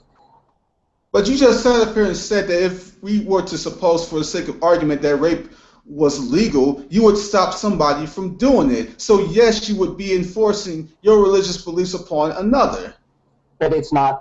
Rape is not strictly based upon my religious beliefs. It is not my religious beliefs that actually dictate, that actually tell me rape is wrong. It is not my belief in God that tells me rape is wrong. Oh, wait a minute. Well, and I just sat up here and told you that it ain't strictly my religious belief as to why I'm pro-life, but yet you seem to have a problem with the position that I present. What in the world are you talking about, man? You're not making any sense. Yes, personally, I am against abortion. I have a problem with abortion, but when it comes to the law, I believe I support a woman's right to choose. You're not making any sense. You said, strictly speaking, your religious beliefs do not entail you stopping somebody from raping someone if rape was legal. But my religious beliefs isn't the sole basis on why I'm against abortion. So you will apply, you not applying a religious criteria to rape, but you will reject me not applying a religious criteria to abortion. You're not making sense. I want to make something. Tommy Hall, what I'm saying is the legalities, abortion should not be allowed at the, let's just say 34 weeks. That's pretty much, that's what I'm saying. That's my personal belief. Well, I guess what I was confused at is you earlier said that you are against abortion personally. Right. Yet, and maybe I'm misunderstood, but it seemed like you were sort of arguing for the fact that in so many words you're kind of saying that before it's viable that it's not really human. I didn't say that. I still believe it is. There is a point where it is a human being. But once again, I have that cutoff where when it is viable, abortion should not be allowed, which is roughly 34 weeks. Well, what's the difference? Because to me, it's either right or wrong. I mean, if it's morally wrong, then what is this cutoff of viability have to do with it? Because, well, there's a lot of... Well, it's because he doesn't want to be seen as, he doesn't want to be seen basically as that type of person who's going against the norm and all that, right? Because the whole government that, at least especially over where you guys live, has been very liberalized. So, I mean, the thing is, he doesn't want to be seen as one of those kind of people. So I get where he's coming from, but it's still a pretty dishonest position. I wish he'd at least admit. Oh, well, okay, so... You're on one side or the other. You can't be playing two sides here, bro. That's not how the world works. I mean, it doesn't look very well for you. Well, okay, so wait. If this is a human, if you're admitting that this is a human, even before viability, then where are that human's rights? If you're concerned about rights for people, so where's that person's rights? Unfortunately, right now, the way our legal system works, it's one of those whose rights trump that? The woman's rights or the fetus's rights? Well, I'm talking about you. Well, we're talking about your... Me personally, okay, let's get to you. Like, why do you have this weird disconnect? Okay, hold on. If it was me personally, if I could just say, and everybody just goes with it, yeah, I would like to see abortion not happen. I would like there to be no abortion. That's not the world we live in. Oh, I would like for there to be no rape, but come on, man. We would never make rape legal, right? And make those arguments, right? Wait, I guess I misunderstood. We would never make rape illegal. You're fighting to make abortion legal, to keep it legal. Abortion is legal, and personally, because and this personally speaking, I am a man. I will never have to make this choice. This is something that I never have to decide on. And all my arguments against it or why it should be wrong are pretty much based on my religious beliefs. Well, here's my thing, man. Exactly. So if it's based on your religious beliefs, then I don't get why that's such a problem. Why can't you just say no, it shouldn't be allowed? And here's my thing, man. If you're gonna face your maker one of these days that you believe in, are you gonna sit up here and tell them that, I subjected myself to the whims of men and I didn't want to obey what you said? Are you really gonna? Yeah, I'd rather appeal to emotions and actually, go along with you. Sorry about that. That's gonna look pretty pathetic one day. Let me finish what I was saying. Is my religious beliefs, I will not try and force on anyone else. So that's why I would side on pro-choice. Now, if someone says, should I get it? should I have an abortion? I would actually do my best to talk them out of it. I don't believe it would be necessarily the right choice. But that doesn't mean I think it should be illegal, and I would do my best to do that. And personally, I also think it should be easier in this country for a woman to be able to give birth. What I'm asking you is are you going to justify this when you have to give an account to the person you believe in? How are you going to justify this to them? Easy. You just gotta hope and pray that that day doesn't come for a long time. So it's pretty easy. I would literally look before my God, and he's like, well, how did you do it? I says, when confronted with that choice with people, I would do my best to talk them out of it. I don't like it, but I am not going to force people who don't believe, who do not follow my faith, to by proxy follow it through the legal system. Anything that in our country, in America, speaking from America's standpoint, excuse me, we should not put our religious beliefs, and if that's the main reason for making it law, and this is me speaking personally, because my main arguments come from my religious belief, I should not be forcing that upon others. Now, some people say, well, the evidence against it that's apart from our religion is the reason for it. Good, then they should vote that way. But me personally, I'm consistent in anything. If someone says, should I make it legal or illegal, if my main argument comes down to my personal religious beliefs, then I'm not going to vote to make it illegal. One other case in this would be the idea of gay marriage. So if we showed you the evidence, would you change your mind? Yes, and that's what I'm saying. If I could see the evidence for it, reasoning that is apart from a religious belief, I would change my mind. That's what I'm saying. Well, hold on a second, man. Here's the problem here. Well, first of all, I gotta know: are you a Christian dude or other? I'm a Christian. All right, so you believe in the Abraham? Okay, so that's really interesting. Hang on, he says he's a Christian, yet there he goes saying it's pro-abortion. Well, hold on. Let me go. I'm going somewhere with this. So you believe in the Abrahamic God of the Bible? Okay, cool. We know this. Now, so you're saying when you're going to give an account to the God that we both believe in, you're going to tell him that you did not work to stop the killing of unborn children because you cared about what men thought. That's what you're going to tell him when you got to give an account to him. You didn't stop the killing of his children because you was afraid of what men was telling you. That's what you're going to tell him. In your mind's eye, yes.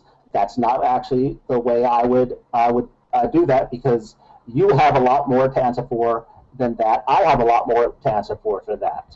No, we're specifically talking about abortion. We know we all know we got a lot to answer for. I would not disagree with you there. Right. But as to why you did not stop the slaughter of these children in the womb, you're not going to be able to answer that once you give an account to God. You're not going to be able to do it. Actually, I could point out to 5 different people that did not get abortions due to talking with me.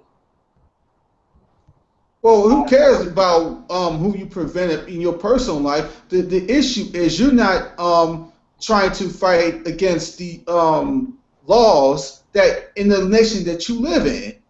And if you care about human life, if you care about the creation of God's children, then you would fight against any merciless slaughter.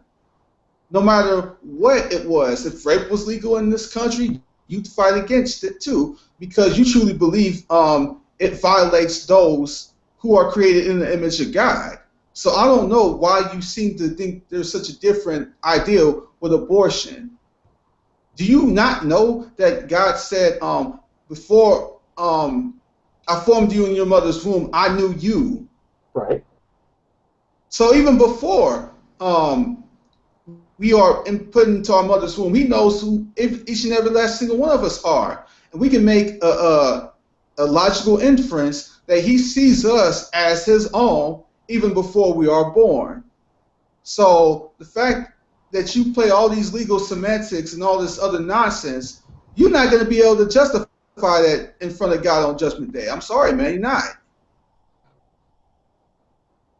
I'm not going to. Here's the thing: is I don't necessarily agree with you because I don't believe, as Christians, it's our point to make the legal system reflect it.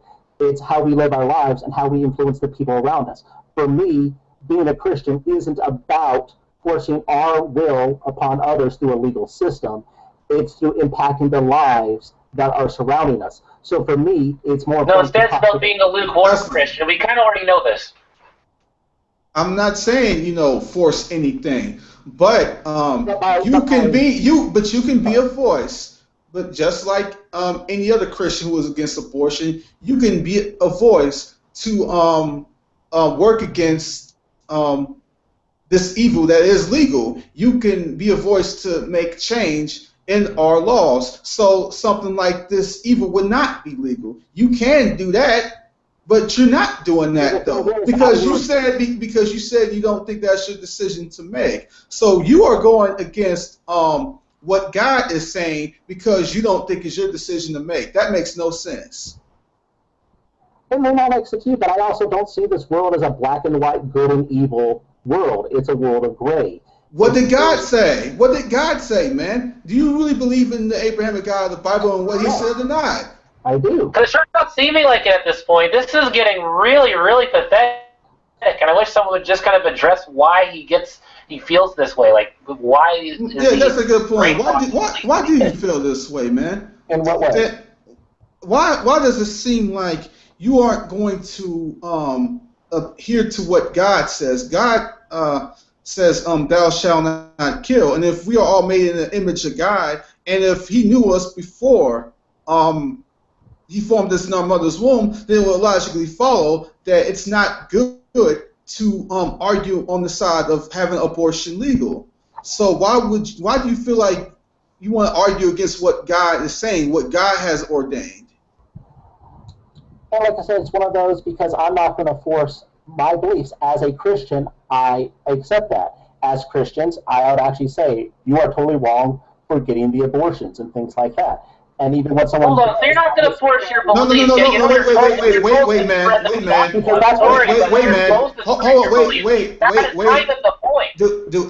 I feel you, man, but let him finish. Go ahead, man. Okay, let me as someone said, show me exactly without faith base of why it should be illegal, and I will come around. And like I said, that's how we are to live our lives.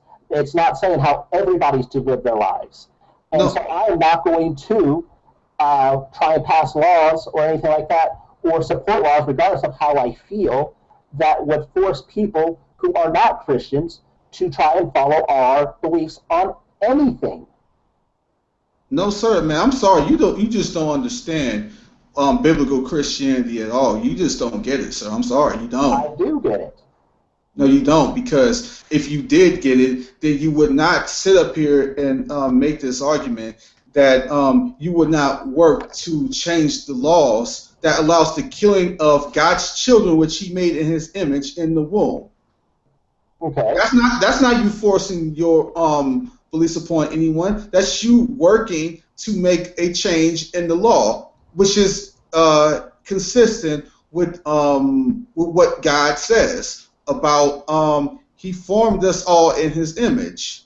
Because me as a Christian, while I would not force my beliefs on anyone else, I would work within the confines of the legislative system before us to make change in the laws to make things like abortion illegal. That's not me forcing anything upon anyone. I'm working in the confines of the legal system to make that change. Okay, now and I would say that, but as you keep trying to push this logic onto you, so my question is, why aren't you fighting to make people having to not work on Sunday? Why aren't you forcing them to not make graven images? Because it would all be the same thing by that logic. No, it's not the same thing, dude. The way you were trying to say, if I support abortion, I support rape, that's the same logic I'm using on you, that we must pass laws that coincide with a biblical, your interpretation of biblical worldview. Actually, it is, and you're just trying to go on attack now. You still haven't really justified why you are the way you are. I'm sorry, but that's not going to work. I don't have to justify the way I am. It's the way I feel, and being standardized. Because, like I said, I don't. If it's primarily my religious belief about something, I don't feel that it is my place to force laws upon that. If it's strictly based upon my religious beliefs. And that would apply to both, abortion, which I do not care for, gay marriage, many things. No, you don't get it, dude. When it Yeah, says I'm sorry, things, but this conversation is just like a waste of time. I mean, we're not really going to get through to him, and he's not going to, try to get through to us. I mean, I don't really know what you're doing here, but I'm saying that this is a waste of time. All it really comes down to is just like the liberal brainwashing that some people Right. subject themselves to. And they just have to be really careful about what exactly they believe, or they end up like this, like a walking oxymoron. Like, do you really want to end up like that? Life is an oxymoron. Because here's the thing. Oxymoron. Because here's the thing, sir. God says, "Thou shalt not kill." God does not say, make it necessarily legal for everyone to worship on Sunday or Saturday. That's not the same thing, man. But the thing is, it's still going. It says on. Actually, it does say the Sabbath day keep it holy. Our legal system does not reflect this. So if you're using that, so but there is no inference. There's no There's inference in the Bible which suggests that that a legal system has to reflect such a thing. There is no such inference in the Bible that a legal system has to reflect such a thing. Okay, so But there is a clear inference. But there is a clear inference in the Bible which would forbid killing. Okay, so would killing on God's command be okay? What's that? Like, I'm just asking, just because it's one of those things. I was just curious. You're saying because your entire argument is against killing. Yes, unjust killing, which is murder, right? Okay, so now it's unjust killing, murder, right? Now, you gotta understand the distinction. Wait, hold on. Let me finish, man. You gotta understand the distinction. When I say "thou shalt not kill," it is referring to murder. I'm not saying that there won't be times to where you might have to kill somebody unless they self-defense. Like, I think the Bible does allow killing in such circumstances. But as far as like deliberately just taking someone else's life, like in abortion, like, oh, I can't just come up to you and just shoot you in the face for no reason. I can't do that. That's not what it's talking about. Okay. Well, let me ask you, would there be any time where abortion would be legal, that it should be allowed to happen? I'm just curious. I'm just asking. Well, here's the thing, and this is where a lot of pro-choicers get tripped up on abortion, because the word abortion itself, like from the root word abort, meaning to stop something or to terminate something, not all abortions are the same. Like, for example, there's spontaneous abortion, aka miscarriage. That wouldn't be the same thing as, let's say, the deliberate surgical going into the womb and chopping up the unborn. Okay. It wouldn't be the same thing. So, chopping the baby up to pieces with surgical instruments, I guess you can technically classify it as stopping something, abortion, but that is clearly not the same thing as the natural, spontaneous removal of the unborn outside the womb, which cannot be controlled. Okay, but once again, the question was: at any point, is there a actual justification for deliberate ending of a fetus? At any point, yes. I'm just asking. A deliberate ending? I'd say no. So because hold on, I was about to talk about like life-saving instances, for example. Like, there's actually no medical condition in which it is required to deliberately kill the unborn in the womb to save the mother's life. There is no such condition at all. In fact, what was his name? Surgeon General Everett Koop said in his 36 years of pediatric surgery, he has not known of one instance to where abortion was needed to save the life of a mother. And there's all sorts of information on this out there. Even the founder of the Guttmacher Institute, Dr. Alan Guttmacher, a well-known pro-choice abortion advocate, even said that abortion is very, very unlikely to save a woman's life. So at the very least, you have people who are leading authorities in the medical field on these issues, like Dr. Alan Guttmacher, who was at the very least saying abortion is very unlikely to save a woman's life, up to the degree of abortion is not even necessary at all. You can find all sorts of consistent information on this. Well, and I bet there's, oh, wait, we got the Illuminati in here. Yes. Sorry. Actually, there are times, such as certain autoimmune diseases, such as someone very close to me have. If she gets pregnant, she can literally die from it. And the thing is, she is one of those things, and she cannot have the surgery to remove the ability to have that. The other things are heart diseases that can kill the mother as the child, that can and will kill the mother as the child is developing. But what level of gestation was she in? Huh? What gestational period was she in? Would she have been in with this autoimmune disease? She could probably start to suffer. I think the last I saw, reading, I don't want to go in things because I don't want, it's her business. Okay, that's fine. I can go. We ain't gotta talk about that. That's fine. No, I'll do that. But if she had become pregnant, her life would actually start going on the line roughly between 8 and 12 weeks, where her survival rate would actually keep dropping and dropping and dropping. Now, some people could say, well, is there a small chance she could live? But, yeah, there's a very small chance, but it would wreck her, and the baby itself, if able to even be delivered, would actually suffer severe complications. So on things like that, there's lots of diseases and things like that the mother can have that a pregnancy would severely endanger her life and the child's life. Now, if the woman became pregnant, like say this girl, should she be allowed to have an abortion? Now, here's the thing, man. I would ask you this. Let's say, for the sake of argument, we were to say that in a seriously life-threatening case, the deliberate killing is allowed in that particular circumstance. Would you then therefore conclude that it's allowed in such a circumstance that it's all of a sudden allowed, and let's say the woman had consensual sex, but she just got pregnant at an inconvenient time, and then she just wanted to take the unborn out?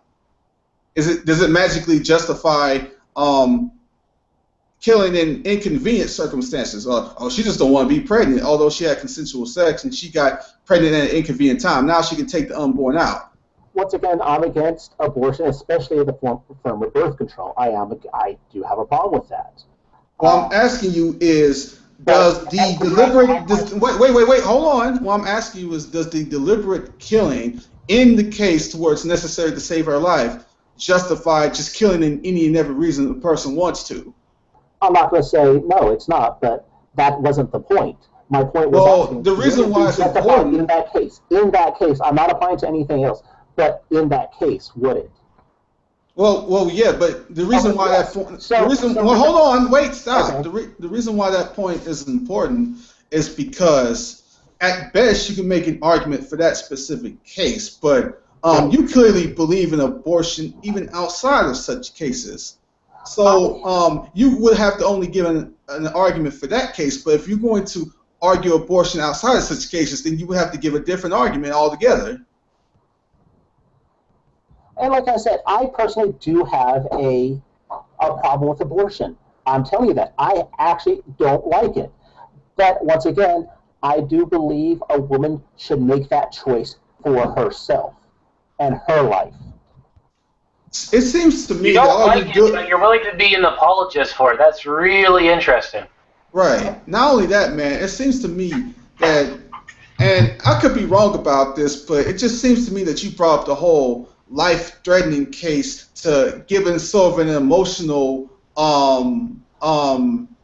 sort of an emotional. No, No. Hold on. Wait. Let me finish. It just seems to me that you just wanted to manipulate the conversation emotionally by bringing up such a horrific case, rather than just simply justifying your position on the merits of it should be justifiable. Well, You're not gonna bait the conversation in some emotional direction because you don't have a basis for it.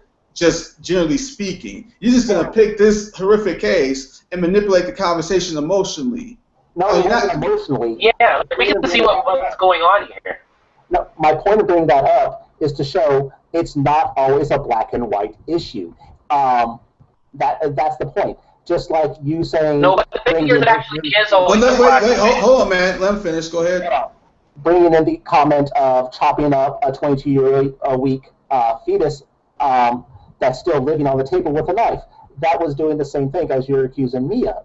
Now, like I said, the point I was bringing that up is the fact that there are cases that even you have to admit that it's not. No, I didn't admit any such thing. I didn't admit any such thing. No, I didn't. No, let me tell you what I said. I said that there was actually no case to where deliberate killing is necessary. And I've done all sorts of research on this subject, and I have not found a single case to where that was. You told me about the story of all right. I actually got to take care of something. Be right back. Okay. But for those out there who are listening, I never said that it was okay to deliberately kill the unborn in the womb. That's not what I said. What I said was, if we were to assume for the sake of argument, even if we were to allow deliberate killing in the case to save her life, then that would not necessarily justify cases outside of that horrific instance. I didn't say that any case justified deliberate killing. We got to make that straight right here, right now. No, and I'm pretty sure that people, if they're really listening to the conversation, they know that you know what you're talking about. That really, it's Blackjack that really has to justify what it is he's talking about. Because right now, it really does seem like he's saying one thing, but saying another thing at the same time. Exactly.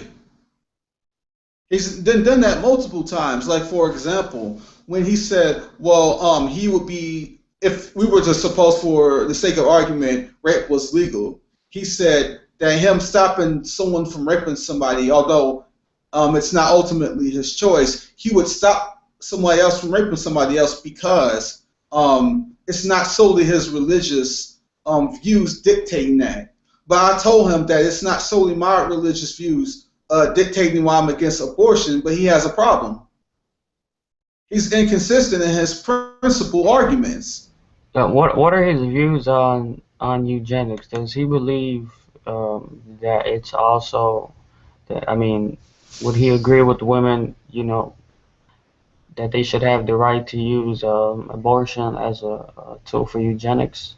Like if they have a baby that's deformed or has some type of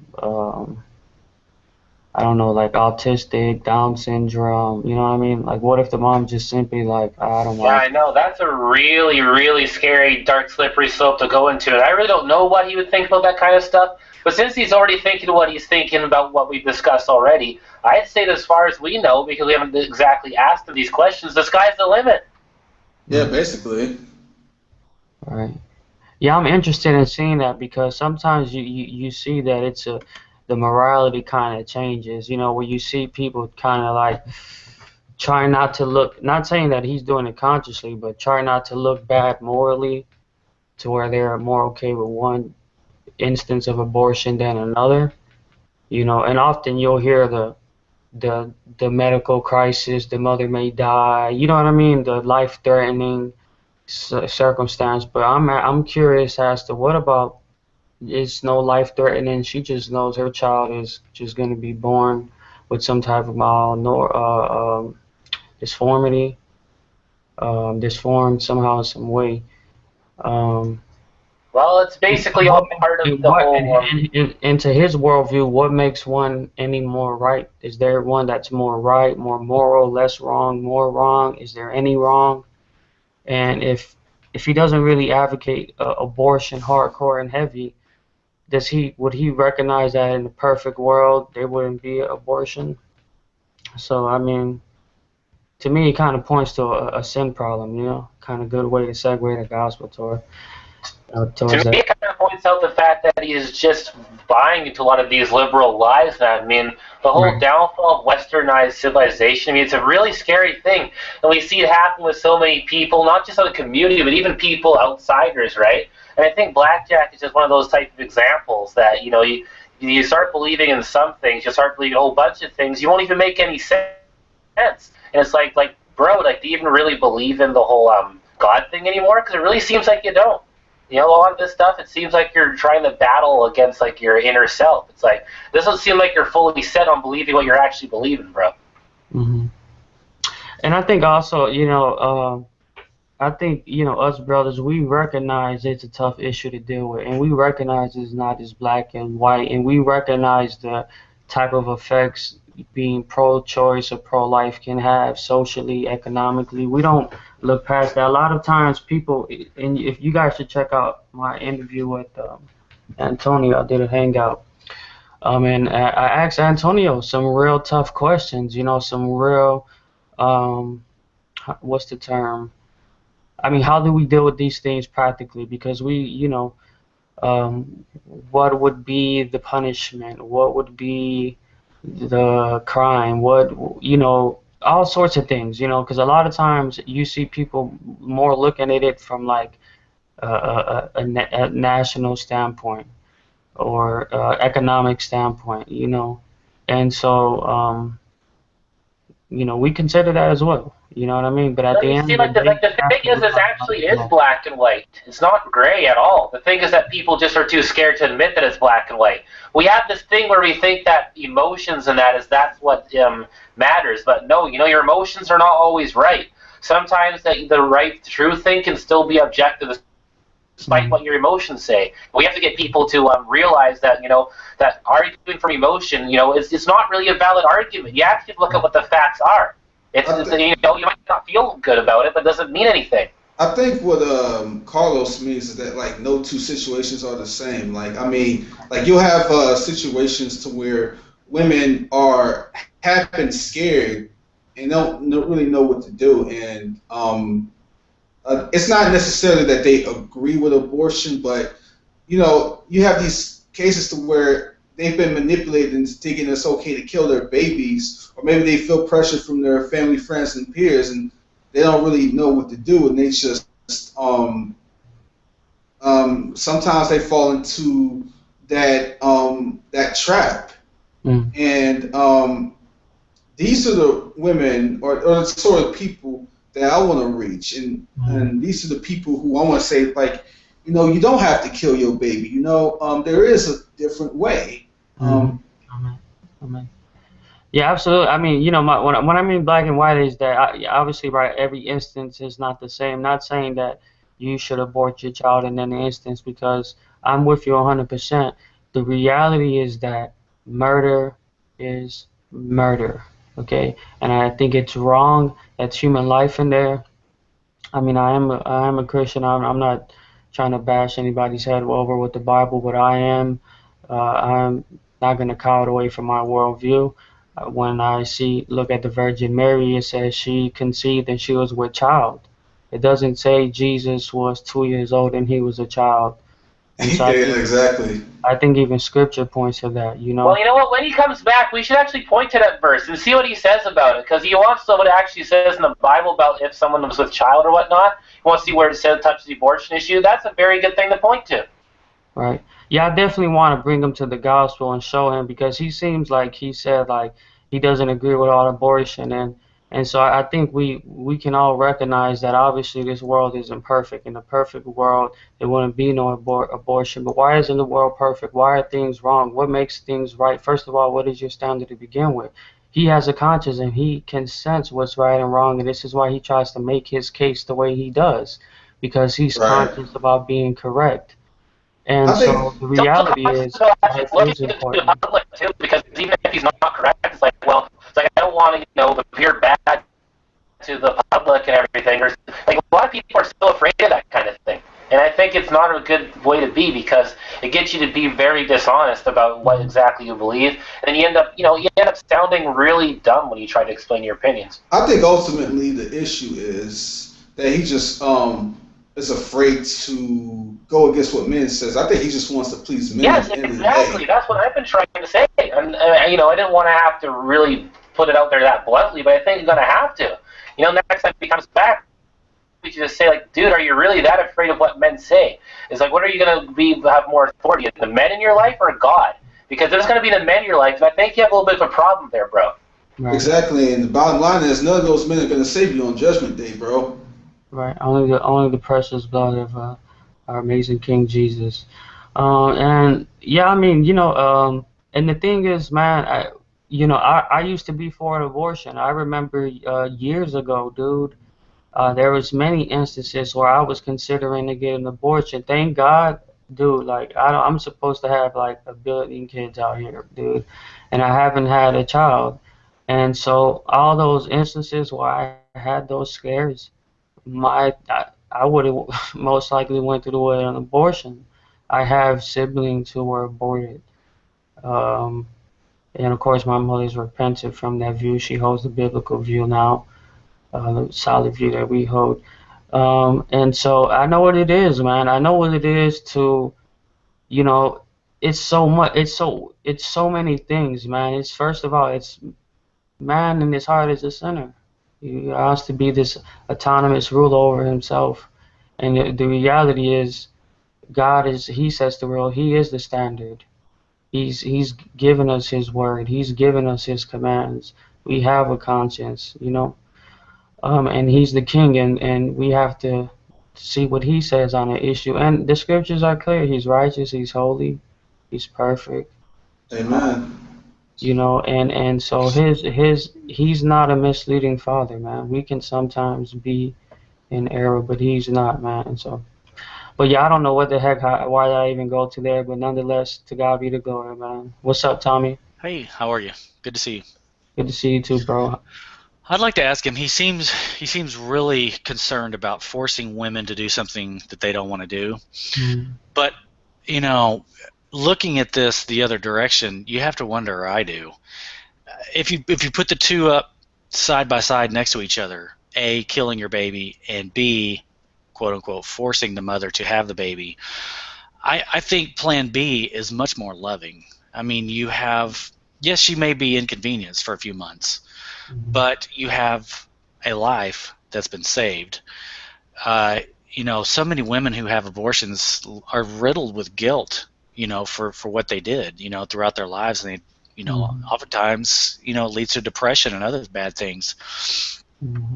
So, the Plan B is that, yeah, she was inconvenienced for a few months, but she allowed her child to live, and maybe if it was adopted out, that child was able to grow up, and have a life. Otherwise, it was just snuffed out. So he's so concerned about forcing them to do something. But I think if you put up both of them side by side, it's no contest. Plan B is so much more beautiful and loving, and so much better of an option, for society to be pushing. If society's going to push or condemn one or the other, I think it's much better to condemn the abortion and to push the loving, compassionate, life, promoting way. So he needs to look himself in the mirror and be honest with himself and just ask himself, is this moral?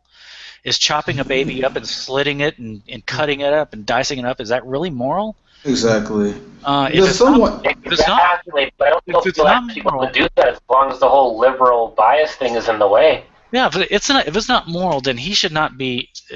Then it should be illegal. I mean, if we're not talking about lying, no, I mean we all shouldn't lie, but we're not going to make a law that says everybody can't lie. But something as heinous as killing in such a brutal way, that's he's comparing apples to oranges when he's talking about people working on the Sabbath. Exactly. There is no clear. Yeah, there is no implication in the Bible anywhere that stuff like the Sabbath day has to be on a federal level in any sort of government. there is nothing at all in the Bible about that, but there is clear implication that things like killing should not be allowed. Right.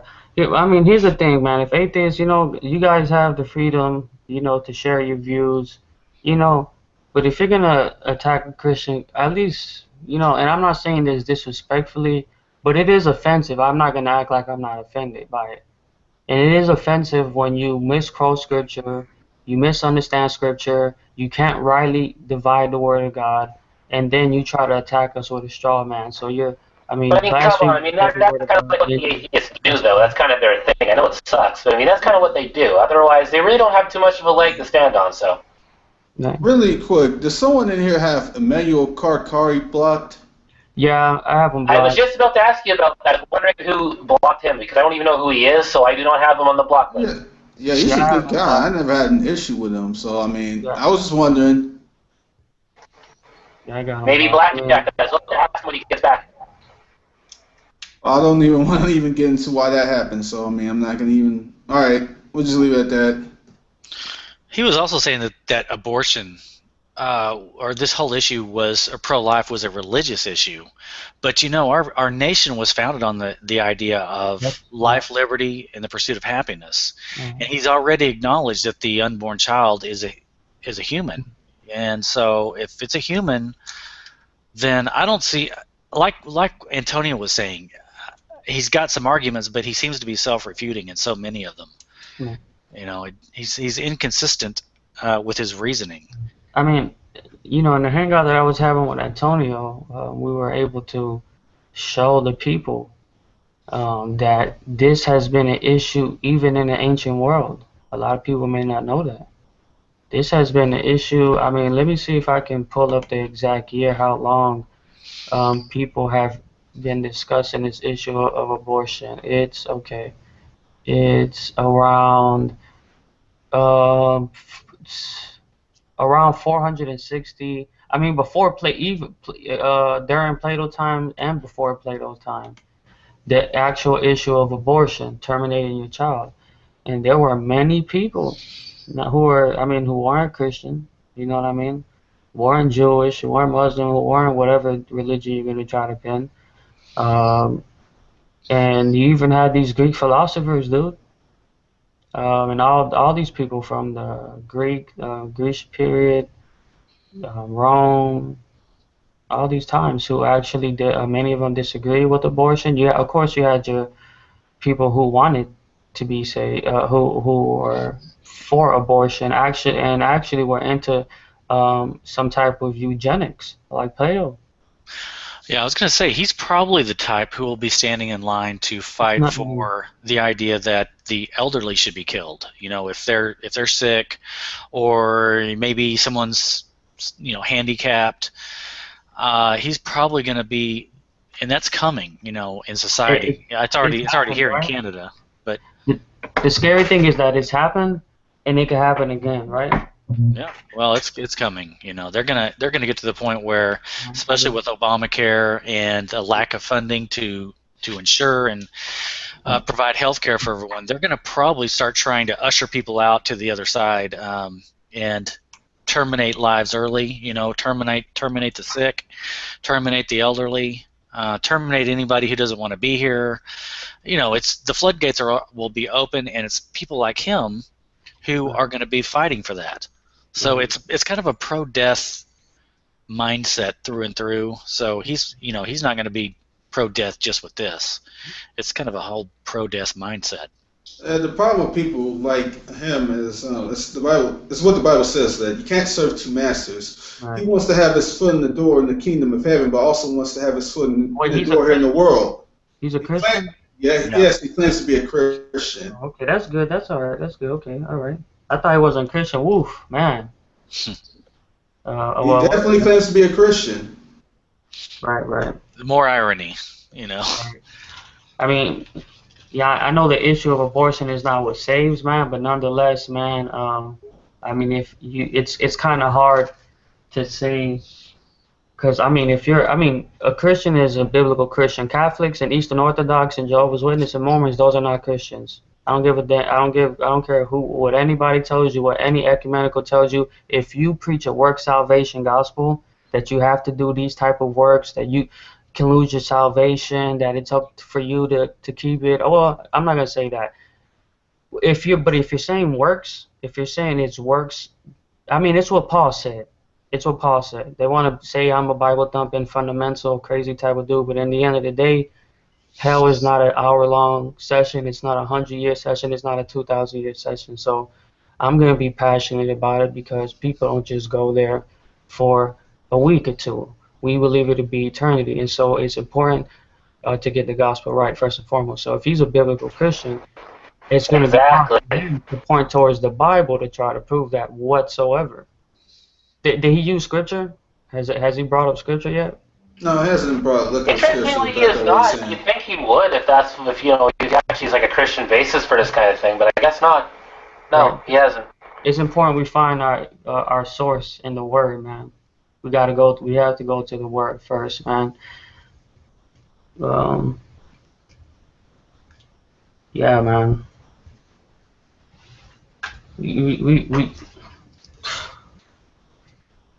Because the thing is, at the end of the day, we need to be honest with ourselves. If he's a biblical Christian, then here's the thing. We have to get away from the emotional, rare cases, extreme hypothetical cases, and say, listen, look, we're Christians, we're honest, we're realistic, we know what's up with this world right now. A lot of this stuff has to do with eugenics. A lot of this stuff has to do with this ridiculous evolutionary thinking. All right? Exactly. That's one of the things I tried to actually make a hangout about today, but nobody joined it. But we could see how bad his arguments really was, because even atheists came up in here and seen how terrible his points was. Yeah, exactly. When even the people that are supposed to be for that thing know your arguments are bad, you know you have a bit of a problem. Right. No, but I mean, as a Christian, man, he should be speaking out against the main things of what's really going on. We know the agenda isn't this rare case where mothers are dying. No, it's a business. They're doing wicked things. We already caught these dudes on film selling body parts.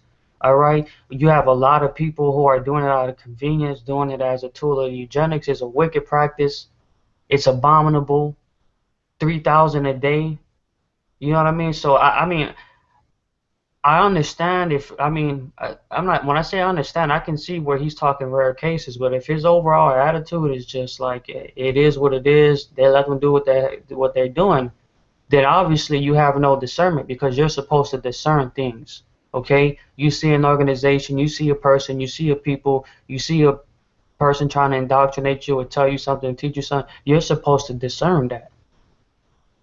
That's what you're supposed to do. And you're not going to tell me Planned Parenthood is of the Lord, is of God whatsoever. No, it's not.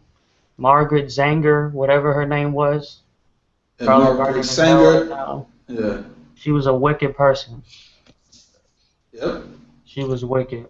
I got a question for y'all, and this is something else that kind of irritates me, but and the way he put it, again, it goes back to how he doesn't want to force his religious beliefs on others, but what? As Christians, well, no, that's not exactly what he said. What he's saying is he doesn't want to force his values, Christian values, aka he's personally pro-life, I guess, but he doesn't legally want to make it illegal to abort your child. Why? So, well, good question. I mean, he's personally against abortion. That's what we were trying to get to the bottom of. We couldn't really figure it out.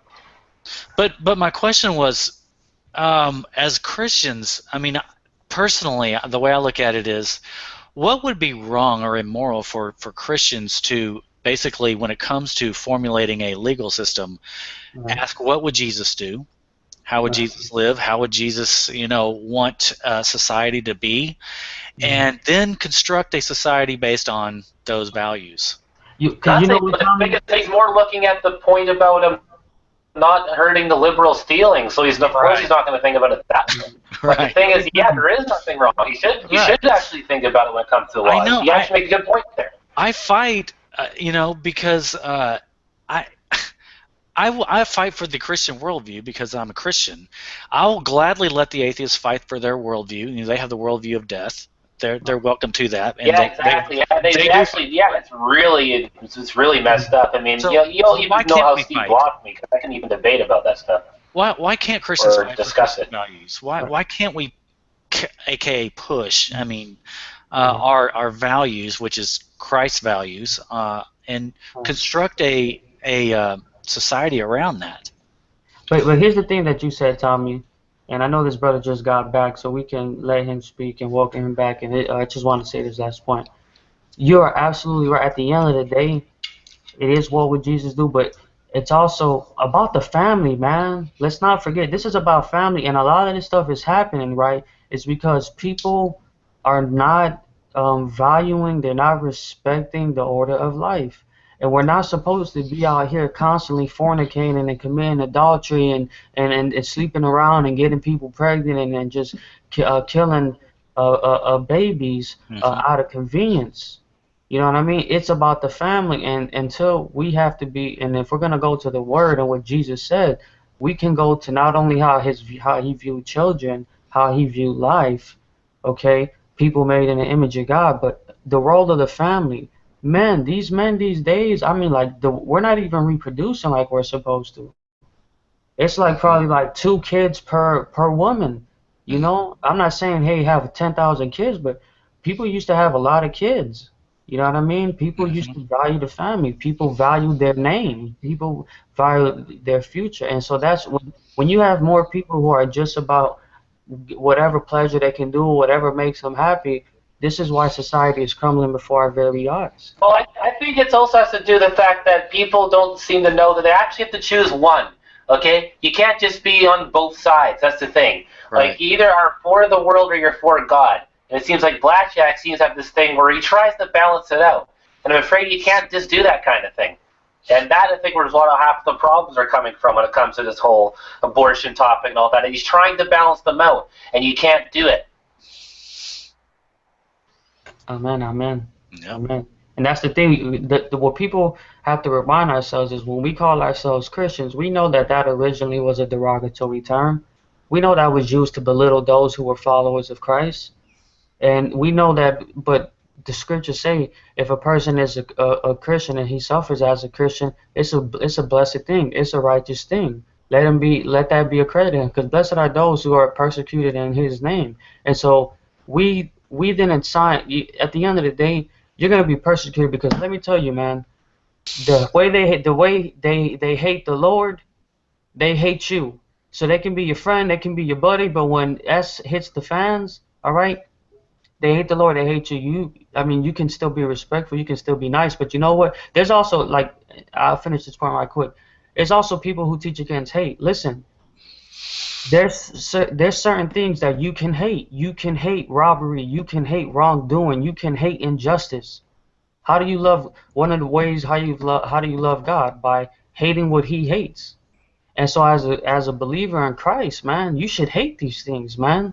You shouldn't just be passive or trying to be buddy with these people. You can be respectful, but you're not supposed to have this fault. There ain't no such thing as a neutral view. Exactly. That's like one of my reasons why, you know, I'm so totally against the whole evolutionist thing. I mean, you see what's going on in some of these rooms and all that. I mean, Right. They won't even let me go into the main one because they blocked me because they thought I was a troll and all this stuff. Right. But the thing is, it's like all that stuff, you know, it infuriates me just how much it's, you know, passed out in all the different, you know, public schools and all this stuff. And the thing is, there ain't even that good evidence to back it up. And here it is still being spread everywhere. And then people wondering, you know, like, why everybody's so mad about this kind of stuff. Well, I think it's you have a pretty good right to be mad about it. Right. Absolutely. Well, you know, Carlos, what you said could be flipped around too, because I'd like to ask Blackjack if he thinks that God loves those unborn children. Right. And then would he stand in front of God and say, well, I think it's okay to enable or promote women to destroy and chop up, slice up, and kill Right. the people that, you know, the children that he created. Right. There's no logic in his position at all. It's contradictory. No. And you have to choose one side, brother. Blackjack. Yep. You have to choose Yeah, one you're either side. with God And we're or here. with the world, bro. We're here for you, Blackjack. It's not like we're saying, hey, pick your view, the heck with you. You got brothers, you know, millions of brothers across the world, man, that are with you. We're in this fight. You know what I mean? We're in this fight. You know what I'm saying? And if we got to get our boots dirty, we get our boots dirty. But at the end of the day, the heck with this economy. Like, why are we acting like? I mean, I respect this country. I appreciate this country. Compared to all countries, this is the best country. But you're an ambassador of the kingdom of heaven. All right. Don't worry about this economics in this country that is stirring judgment. It's gonna be judged doing all type of wickedness. I mean, Revelation, hello. We know it's only going to get worse. We know the Antichrist is going to come. God's going to judge this whole world. In fact, new heavens, new earth, new body, new everything. So stop putting your mind on the things of this world and put your mind. The book of Colossians says, keep your mind on the things above. And when Jesus taught us how to pray, he said, let your will be done on earth as it is in heaven. We should be thinking like Brother Tommy said, what would Jesus do? How is it in heaven? That's the type of things we have to keep in mind, because this world is perishing. It's dying. In the world, but not of the world. Amen. Amen. I'd like to ask Blackjack what side he thinks Satan is on. Would Satan be on the pro-life side or on the pro-choice side? I think it's pretty clear Satan would be on the pro-choice side, and so he's siding himself with the side that Satan would be siding on. Yeah, he's literally siding himself with the devil. Yep, it's pretty obvious. He needs to pray, and we need to pray for him. I mean, he's on the wrong side of the truth. He's on the wrong side of love. He's on the wrong side of life, and I don't know. He's obviously confused, so it's frustrating to watch. It's like that brother said, man, spit fire, man. It's that liberalism, man. And I'm not saying, oh, hey, I'm not buying into the whole left-right paradigm either, okay?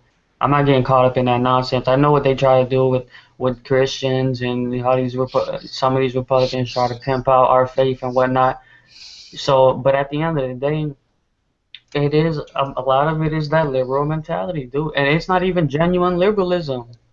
Just like they use all type of buzzwords and it's to describe something that it's really not. You know, like this is marriage equality, this is love. No, that's you trying to call what's good evil and what's evil good, like the scriptures say. That's what that is. Exactly. Yep, bitter for sweet and sweet for bitter, bro. Amen. Amen. So those guys are not fighting for true liberty. Those guys are trying to put a yoke on you, trying to, get people puffed up in their pride. They know how to manipulate. I'm not saying like, hey, it's this, you're controlling everybody like a robot, but I mean, you got drugs, you got fornication, you got adultery, you got all type of crazy things that they're pumping. I mean, if anybody cannot see what they're willing to do, who they're willing to use, what lengths they're willing to go to deceive the masses and to believe in something and taking them a certain way, I mean, all you have to do is just watch what's been going on in this campaign with Hillary.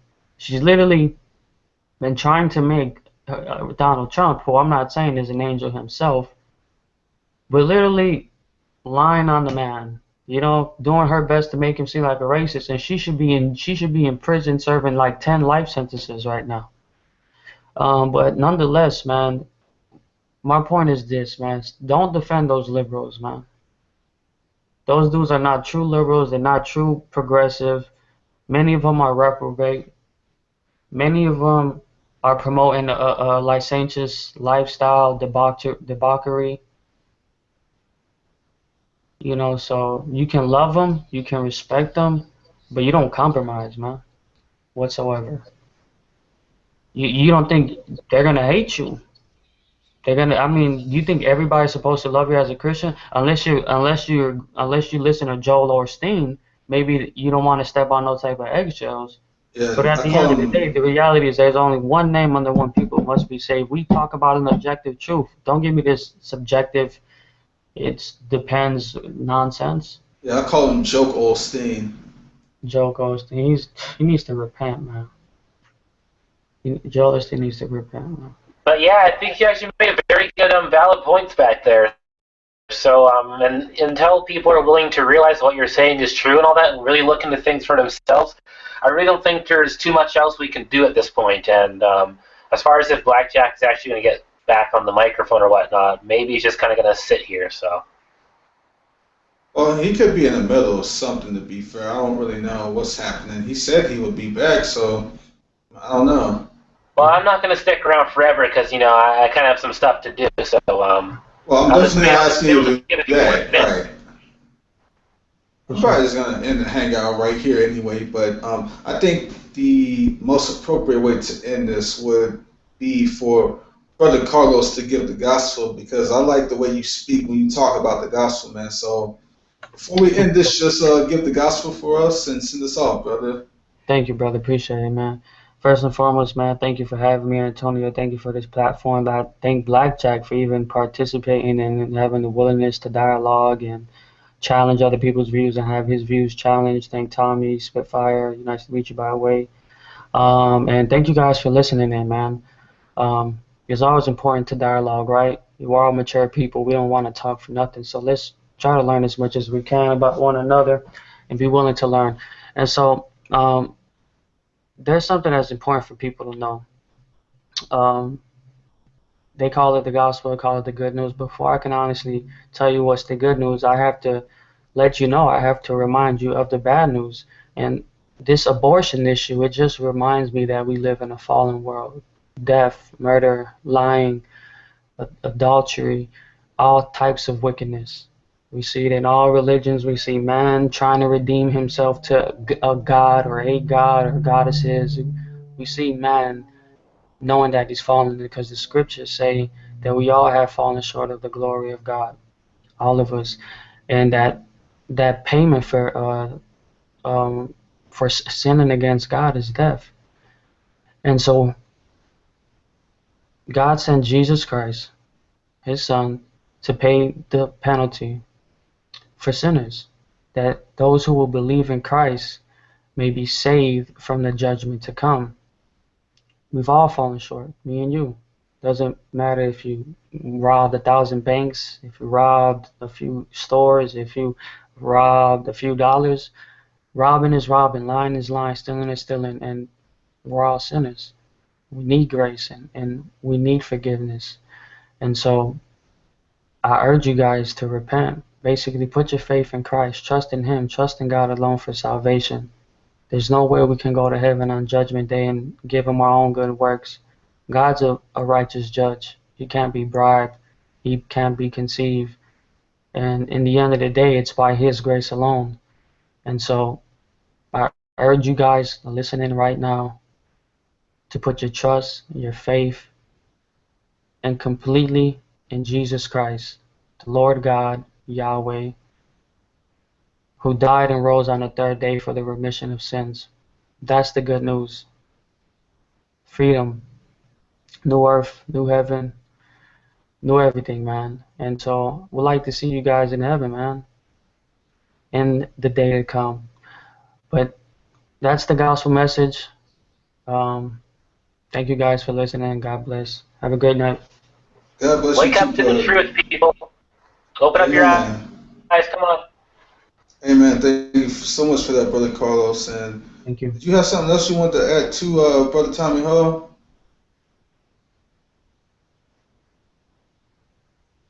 Yeah, I see he unmuted himself. I don't know if you want to say something, Tommy.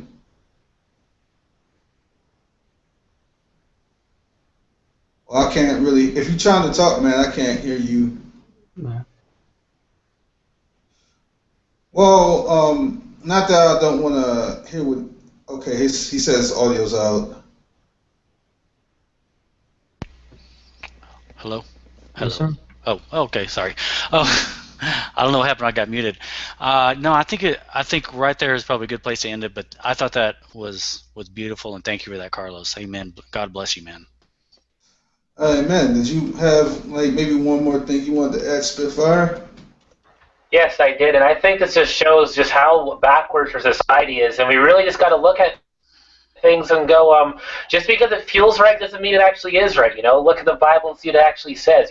Don't try to make something just appeal to your emotions, because that's not the way you actually discover the truth. And I'm sorry, but you're not going to be able to follow the world and God. That's just not possible. So there you go. Amen. And I think everything everyone said pretty much sums up on how I feel about the issue. So with that said, Thank you, brothers, for coming in, and even thank you, Blackjack, for becoming the opposing voice. But come to Jesus, man. Like, leave your pro-abortion views behind, man. That's not going to save you on the judgment day, man. And I'm urging you this as a brother, man. So, with that said, thanks for watching, everyone. God bless and peace.